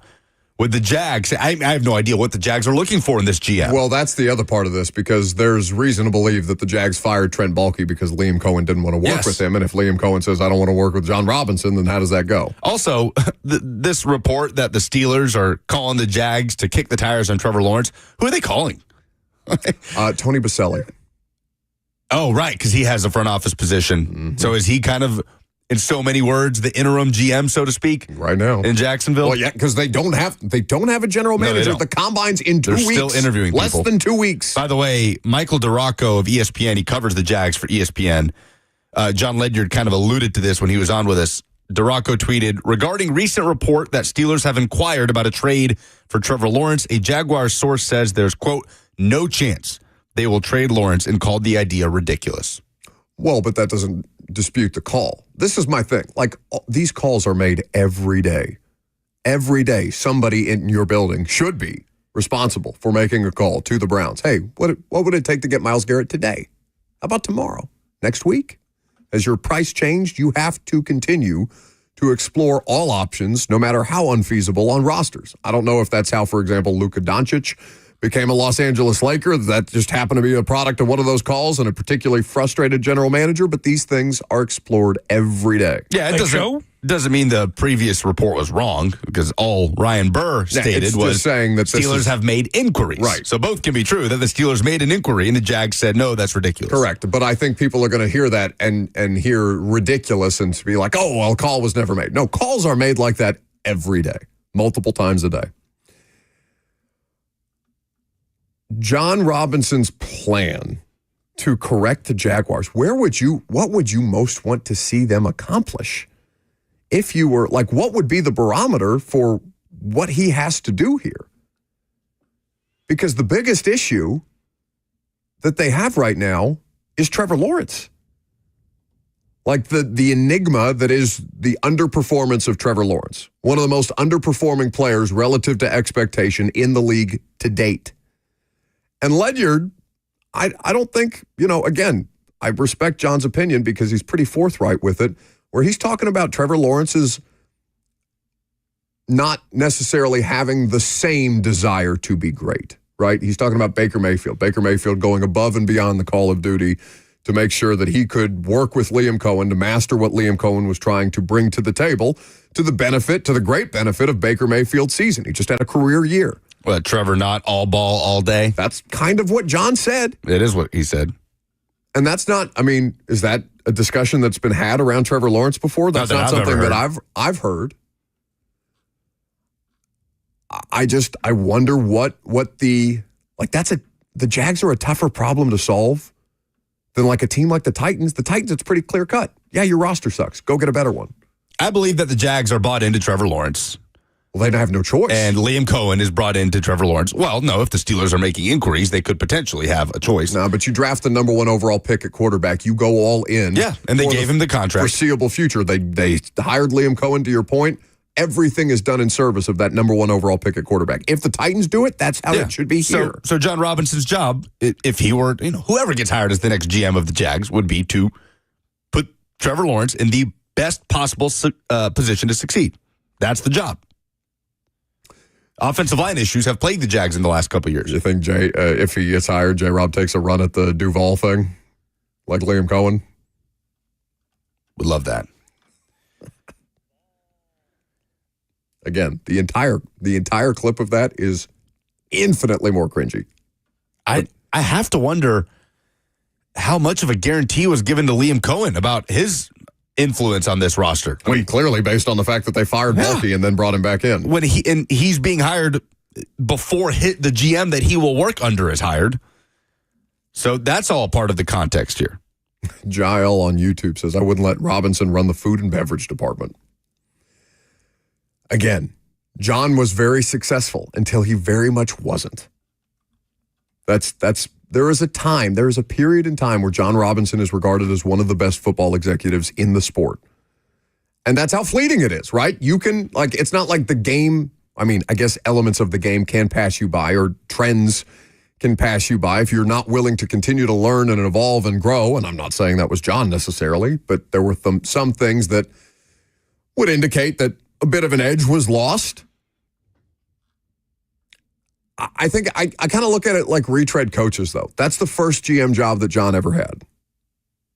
Could he correct some of the mistakes that he made in the same way that we talk about, all right, Vrabel made some mistakes that saw him get fired here. Is he going to do it better in New England? I have no idea. We'll find out. John is also an interesting test case study if he gets another opportunity. Lucas, I don't know, and this is just my personal feeling on it, not talking to people necessarily in hiring positions about this, but I wonder if John ever works in a role like that again. It got, really bad. Have any of the hirings at the general manager position in the NFL been a former NFL general manager in this cycle? And there were only a couple, so I think the answer is no. Not the Jets, not the Raiders, not the Titans. And we'll see if the Jags do. But Thomas Dimitroff is one of those guys. Retreads are harder to find or are harder to, they don't happen as frequently as they do in the coaching world. Who are the best GMs in the NFL, right? Veach in Kansas City, Holmes in Detroit, Adolfo Mensa in Minnesota, all first-time GMs. Thomas Dimitroff did a phenomenal job in Atlanta. For a long time, yeah. For a lot longer than J-Rob. He was in Atlanta. He drafted Matt Ryan in 2008. Yeah. And then he's fired along with Dan Quinn, and Dimitroff has interviewed at different places since then and hasn't gotten a job. You just don't see it that often. There's just such a greater volume of people that could potentially work in those roles. And it doesn't mean that John can't work in a front office again, but I don't know that they ever give him the keys to the kingdom again. Certainly not in the way that he had him here at the end of Tennessee. Tyler on the FNM Bank chat says Howie Roseman. Now, Howie is an interesting... It's a very unique... He was still in the building. Yes, he's been in that building. Chip Kelly just sent him to the basement with him and his red stapler to kind of putz around for a couple of years until Chip Kelly got fired. And he's been in that building for 25 years. Yeah, so Howie Roseman he's not a retread. He's been there the entire time. It's just, did he win a power struggle or lose a power struggle and then win another one again? 615-737-1045 is how you jump in if you're so inclined. What's the biggest storyline of the NFL offseason? We'll talk about the 10 most intriguing ones coming up next.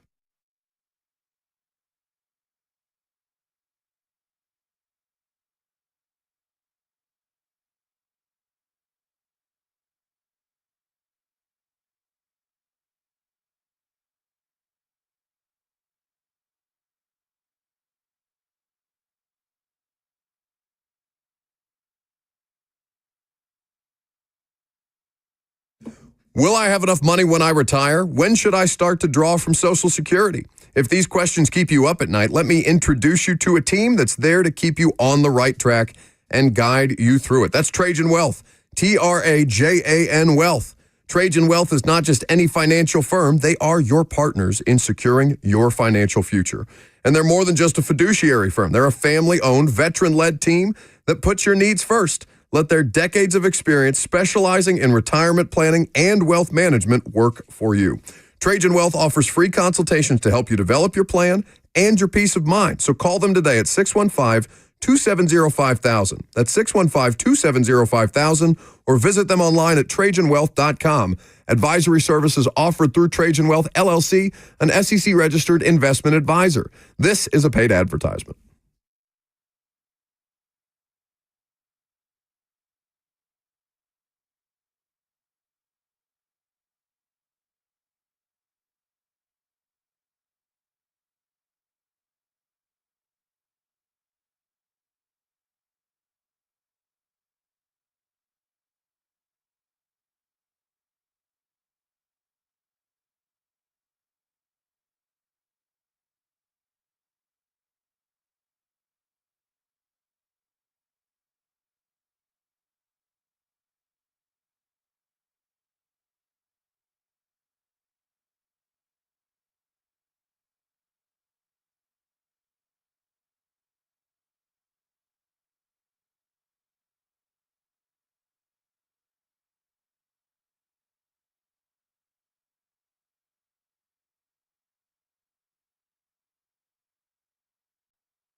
Watching Bert and Lucas squabble over leftover chili that Zach Lyons brought in from his Super Bowl party is one of the funniest things. Again, both of you disgust me. The chili is delightful. I don't fault you there. You disgust me. Watching you shovel that chili in your mouth just now? I had 2 bites. I you literally imagine? said, I don't normally do this, but I'm starved.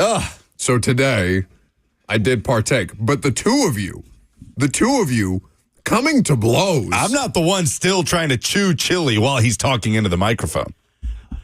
Guys, I have to admit something. What are you doing here? Oh yeah, he's got something to get off his chest. Where'd you come from? I think we should cede the floor. Can I eat while we do this? Please, yeah. Cut your mic off. Nobody wants to hear anything. Disgusting. I messed up today. So I come in pretty early for the morning show, and the big issue with that is I get hungry in the middle of the day, starving. And I remembered in my mind of minds, Zach, our gracious teammate, brought us all chili. Not knowing that we have a mini fridge in the studio. So I go in our break room. A disgusting mini fridge, by the way. There's something alive in there. Swallow your chili before you speak. I remember that he brought us some chili, so I go in our break room, I look in there, and there's only one container of chili left. I was like, how lucky am I? What a lucky dude I am to get the last vat of chili to eat it. So I heat it up, and I go back to my little gremlin studio back there and scarf it down. And Zach texts me. He's like, hey, man, just don't forget, I have chili for you, Ramon, Kayla, Will, all in the fridge. And I was like, well, somebody hopped in there because there's only one left. He was like, no way. I was like, he said, there's names on them. I said, nope, no name at all. They scrubbed it off. And I got to thinking, I was like, did I eat somebody else's chili? And I sent him a picture of the container. I was like, is this your box? He said, nope. So there is someone that works at this radio station right now that is very concerned that someone ate their lunch. You're sitting across from them. Well, it was not Lucas's because that's the problem. No, Lucas ate his and then 3 other people's en route to eating his yesterday. I'm glad that mine was still there. But the problem was I was eating the chili before Zach let me know, and I said, this is awful. Like, Zach, you have propped this chili up on a pedestal. Did you tell him it was terrible? Yes. I was like, dude, this is not. Before knowing, it was just chunks of ground beef. You weren't even nice about it? You didn't even, it's still good. Loose sauce. Like, it was just tomato water. It wasn't really like a chili. And then I found out that I have eaten someone else's chili, and my stomach has been gurgling. Lord knows how long it's been in there. And the fact that no one's been upset yet makes me think it's been in there for weeks. I'm willing to contend that it wasn't even chili, that it had just degraded to a state. It was something else. An amalgamation of meat and tomatoes. Something. That it was something previously that looked like chili that you ate anyway because you're both sick. It was like a pot roast that just over time looked like chili. Sick in your consumption habits. God loves Zach Lyons for trying to buy you off with all of these delicacies he's made. Brownies he's brought in. 2 of us in this studio have a perfectly clean console in front of us. There's chili everywhere on Buck's setup. He got it on the microphone. Really He's good. spitting it into the mic. I'm going to hear. It's I get why you hand him these disinfectant wipes. I get why you're like this now because I am absolutely in favor. It's everywhere. Of eating during the show. I guess I'm just going to turn into you, and I'll start eating during the show, and then you can do whatever you want and try and be professional. The bad thing is he has no mic sock on his mic, so they're just chili fractals, chili just chunks. Spewed all into that mic. Nobody else uses this mic. This is my mic. Everyone, literally every show uses that microphone. This microphone? Okay, maybe he uses. I'm the only one that uses this microphone. All right, well, but they do use that computer. By There are design. chili smears all over the computer screen. That microphone. Is that what happened to Jimmy Butler? Yeah.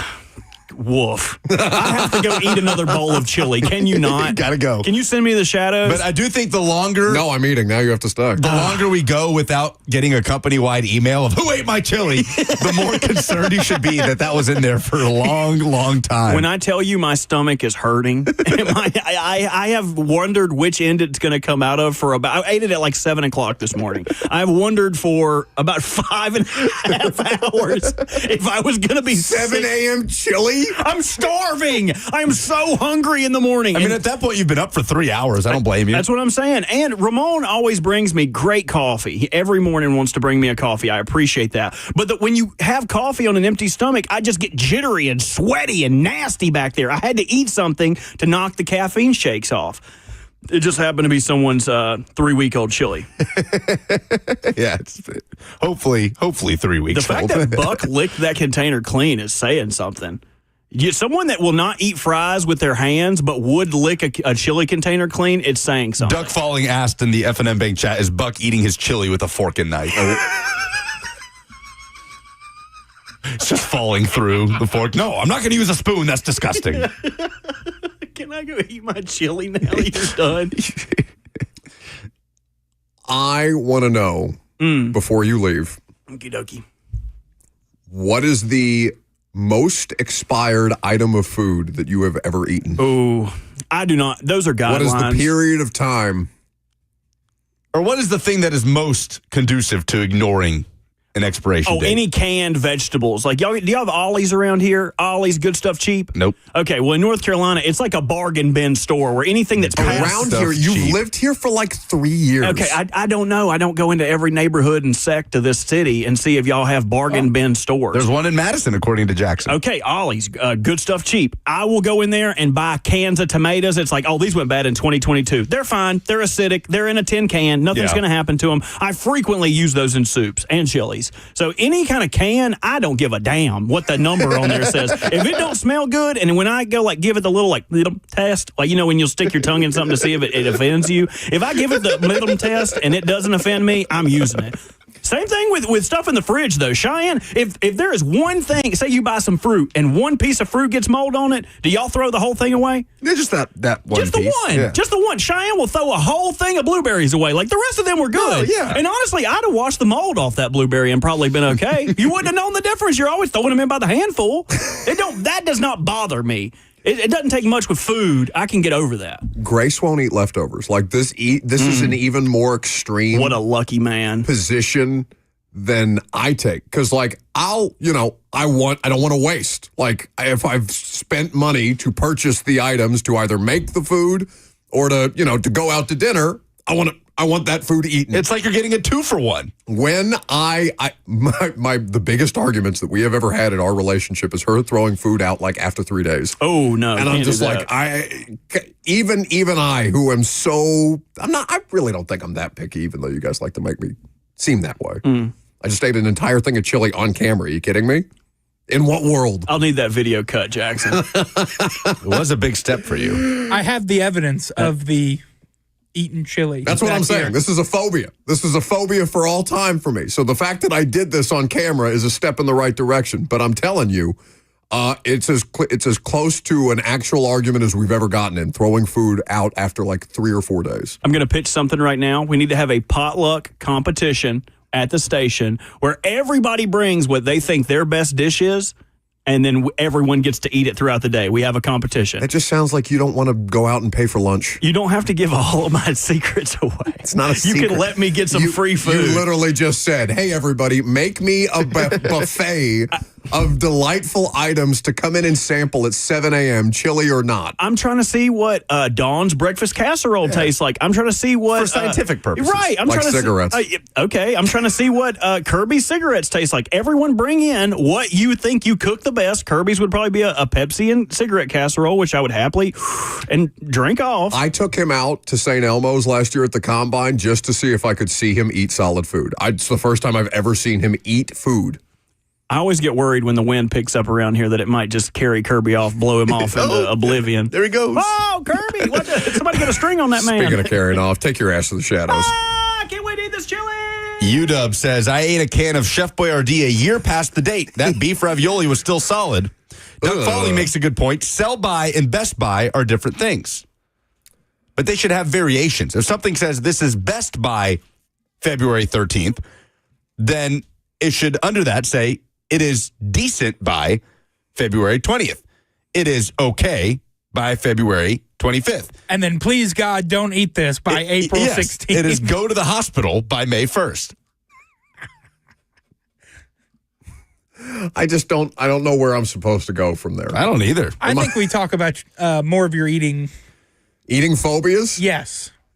It's not an eating phobia necessarily. I just don't You eat fries with a fork, you have internal trauma. Let's dive that's into that. something is deep seated there. It's just I don't like my hands being all oily. That doesn't bother you? Who hurt you? Yeah, there's some deep damage Yeah, there. but that one we've been over. Did somebody hit you with a fryer or something? I ate wings in public last weekend. I couldn't With believe a I was fork. doing. I was drunk. That's probably why. Mother's Ruin. Shout out. Excellent wings. Either way, do you not have food? What's the kind of food that you will not eat when we're supposed to be talking about top 10 NFL headlines of the offseason? Is there a single thing that is below your level of consumption? I don't like parsley. How did you just say that? Parsley. Parsley? Jeez. It's parsley.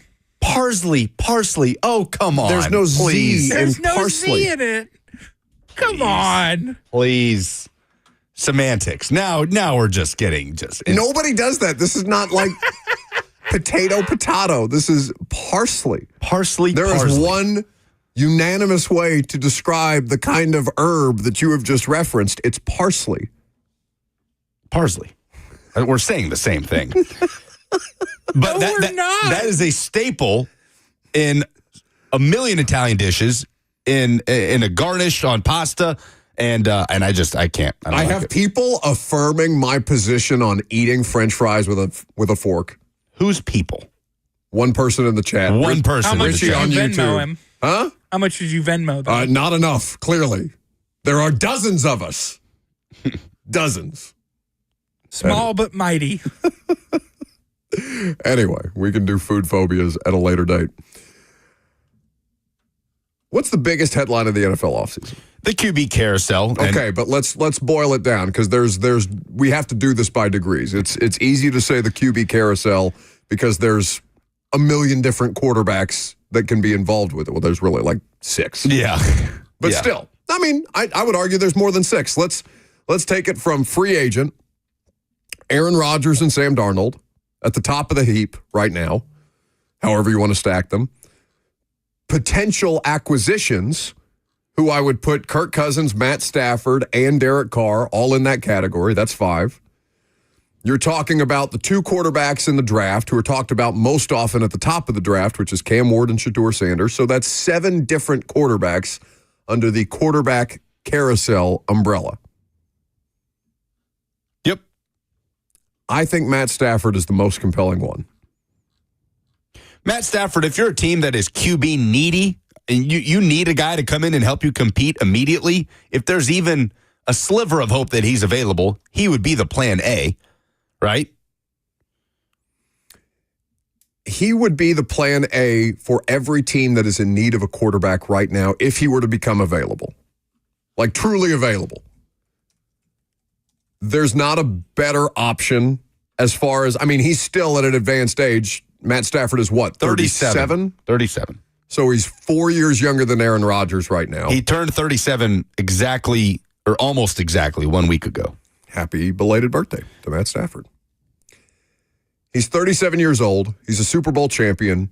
He can elevate your team still. He's had some injuries. He's had some bumps and bruises. He's had a neck situation here in the last couple of years. These are not inconsequential things because, again, Tom Brady broke the mold. Now we judge all these quarterbacks by Tom Brady's length or level of longevity, and that's not realistic. Aaron Rodgers is still playing at 41, but how high a level he's actually playing at can be debated. At what point is that going to come from Matt Stafford? I don't know. But I know if you're a team with any kind of need at quarterback, you would prioritize Matt Stafford above every other option should he be actually available. There are 2 years left on his current deal. The Rams do have an out this offseason where they would take a dead cap hit of over $49 million. His cap hit for 2025 is over $49 million. His cap hit for 2026 is over $53 million. So there is an out there for the Rams. If there's a quarterback that's more likely to be released, between Carr and Stafford, it's probably Derek Carr. I'll be very surprised if Matt Stafford's not quarterbacking the Rams again this season. Yeah, because then I don't know what Los Angeles would do at quarterback.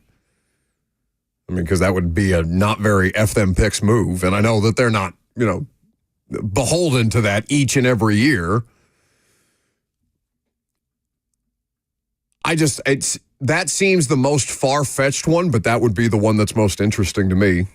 And there continues to be discussion around it until such time as that's definitively shot down, then I guess we don't have to talk about Matt Stafford that way. But like right now, Matt Stafford to me is as realistic an option as Derek Carr. They're both under contract. They both have quarterback needs. Like if the Saints move on from Derek Carr, what are they going to do?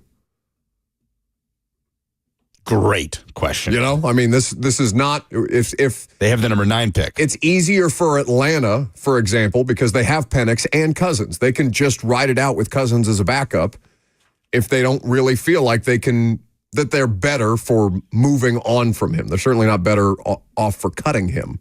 Well, right now, I would say there are 6 QB needy teams. 6 teams that need to address the quarterback position this offseason. They are Tennessee, Cleveland, the Giants, the Jets, the Steelers, even if that just means re-signing Fields or Wilson. They're both free agents. And the Raiders, I suppose the Raiders could go another year with Aiden O'Connell, but I view those 6 as the QB neediest teams in the NFL, and potentially New Orleans if they were to cut Derek Carr loose. So there is more demand than supply, as is typically the case for good quarterback play in the NFL. It's just crazy that, how many people are on the planet Earth and we can't find 32 of them to play quarterback at a reasonably high level. We could barely find 32 good kickers.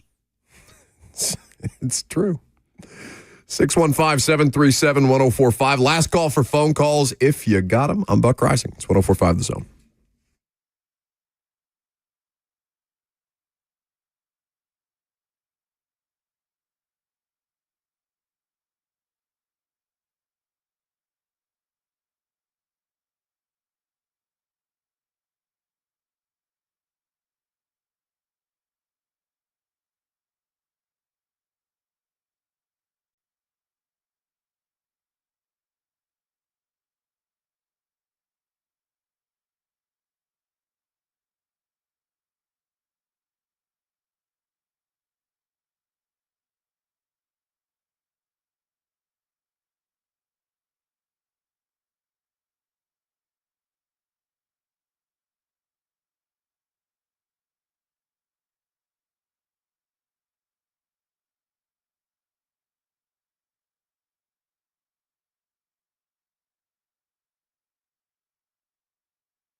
Welcome back to the show. We are fueled by Hattie B's Hot Chicken. 615-737-1045 is how you jump in. So we talked about the quarterback carousel and that being the dominant NFL headline. Do you want to touch on any of these that Breer had listed? Non-quarterback division. Albert Breer, of course, of Sports Illustrated. The Cincinnati Bengals offseason is fascinating. There are so many moving parts there. Because every defender wants to be traded. He covers, obviously, the Travis Hunter conversation. He says, I think Travis Hunter might be the most interesting prospect I've seen enter the league in my 20 years covering it. Generational. In a way. He lists the 49ers and what they're going to do with Brock Purdy. Says he thinks that they will re-sign him, but the team around him will look pretty different. And he says he believes the real strength in this draft class is at tight end and that the Raiders are going to be spenders. The real strength of this draft class at the tight end position is an interesting note there because, I mean, the thing that I've heard focused most on or praised most is interior defensive line. That's been talked about, having the greatest depth, having the most amount of impact players. Now, that's not ideal if you're the Titans because they've got two of those players who theoretically should be, above average in that department in Tavondre Sweat and Jeff Simmons. What's the level of need here for a tight end? I feel like it's a position that it's not at the top of the list. Like if you had to gloss over if you went into this offseason knowing, okay, I simply can't get everything done. You could gloss over the tight end. Tight end is the thing that you feel most comfortable about? Or one of the positions? I'd have to sit down and feel most comfortable about glossing over, but tight end is a position that you can get by in 2025. With Chigakonkwo and Josh Wiley. It's not ideal. It's not among the best in the conference. Nick Van Nett, is he under contract for 2025? I believe he's an unrestricted free agent. So, okay, you find another Nick Van Nett. There's a bunch of blocking tight ends, inline tight ends out there in the league. You can, Jeff Swaim, Luke Stocker, your way through another situation like that. Your new tight ends coach. That's right. Chig got better as the year went on. He's an intriguing playmaker with the ball in his hands. How long, in the same way that I'm going to get tired eventually, like I'm going to stop accepting from the Titans the excuse of, the roster. At a certain point, that's going to happen. Well, buddy, we are nowhere close to getting to that point. Sure, but...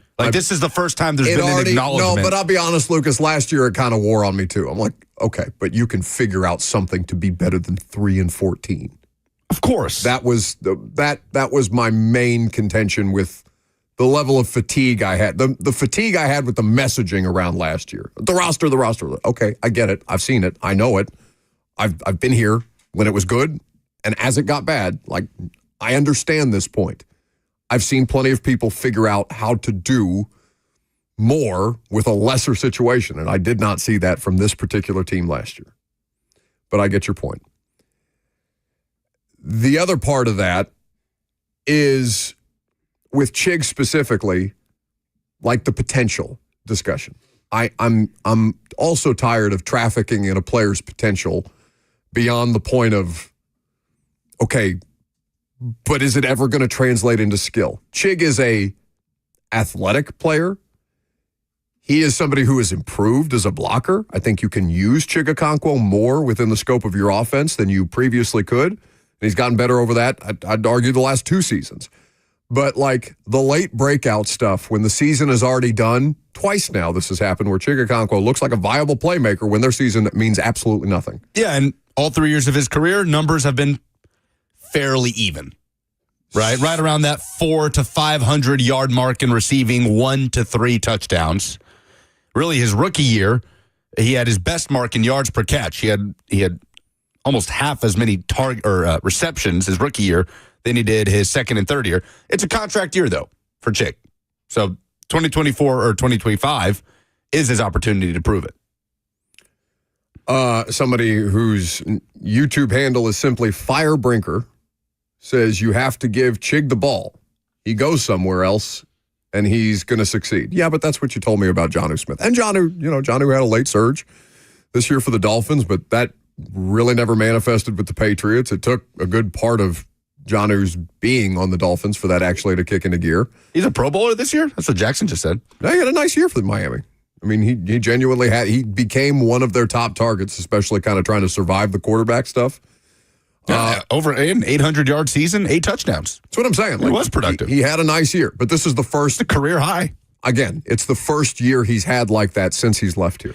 Okay, I think we remember the Jonnu play against Baltimore. The butt cheek touchdown? The butt cheek touchdown. Bart certainly does. But look back at Jonnu's numbers.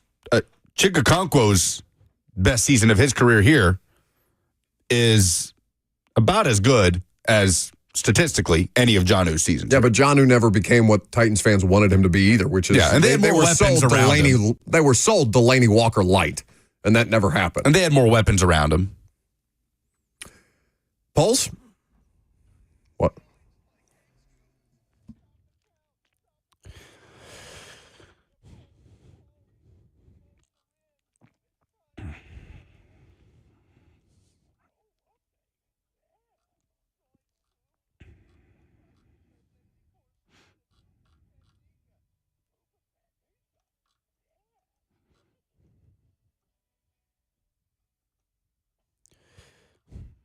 Presented by Two Rivers Ford, the South's most trusted Ford dealer. What would be your reaction to John Robinson as the Jags GM if he were to get the job? He has interviewed for he has interviewed or he is going to interview for the job? He is going to interview for the job. Okay. Cat Nash 007 says, don't care. Joe says, I bet Titans fans would love the offensive line that he would build there. Donald says, as a Titans fan, I would donate to his salary. Now, he is under contract. Second half, John Robinson, not first half. But if he does get the job, then that's more off the Titans' books, correct? The same way that Mike Vrabel is off the Titans' books. It would offset the fact that they're still paying him a salary. Yeah. Kenton says, hopefully Borgonzi's first reaction is to immediately offer Treylon Burks and a third for Brian Thomas Jr. That's not very nice. Try to repeat some history. Yeah. Dustin asked, didn't J-Rob interview for the Jets too? He did. He did. And those are the only 2 jobs, right? Yep. That J-Rob has been involved in the process of. Who was the best Titans rookie of 2024? We didn't really have this discussion. We'll do it tomorrow. But 59.2% say Tavondre Sweat. 23.4% say Jarvis Brownlee Jr. 17.4% say J.C. Latham. What? Yeah, I think it's a little backwards. I'd probably vote Latham. I'm very confused by that. I think that's nonsense. We could talk about it. Brad said Brownlee Jr. probably performed highest above expectation, but Sweat had fewer noticeably bad plays, maybe in part due to his position. Yeah, he's just not playing as many snaps. Latham played every game. Yeah. Every game as a rookie. The degree of difficulty on that is huge. For him to not look like a clown on a week-by-week basis, that's honestly an accomplishment for a rookie left tackle. But also, what was the discussion around Tavondre Sweat all offseason? Oh, sure. Like, it soothed, but let's not none of the stuff we talked about with him came up as a concern. I agree, but you do not have to give him bonus points just because he met a level of expectation or he wasn't a disaster. Like, he's a fine rookie. Mm-hmm. He had a couple of impact plays. He had the highlight, which is the fumble recovery the and stiff arm. The stiff arm. Like, yes, I get that that's fun and that's exciting and all these things, but like, let's not go over the top. The best rookie on the roster was J.C. Latham, and it's not close. Yeah, I agree. We could talk about it a little bit more tomorrow with the same parameters we used for the free agency class in terms of fell short of, met, or exceeded expectations. List radio. Ohio State, it's that time. Ohio State hiring Matt Patricia as defensive coordinator. Good hire or bad hire? 59% say it was a good hire. 41% say bad hire. Rube says, I thought he was an offensive coordinator. Last time he was a coordinator at any level, he was an offensive coordinator. What a time.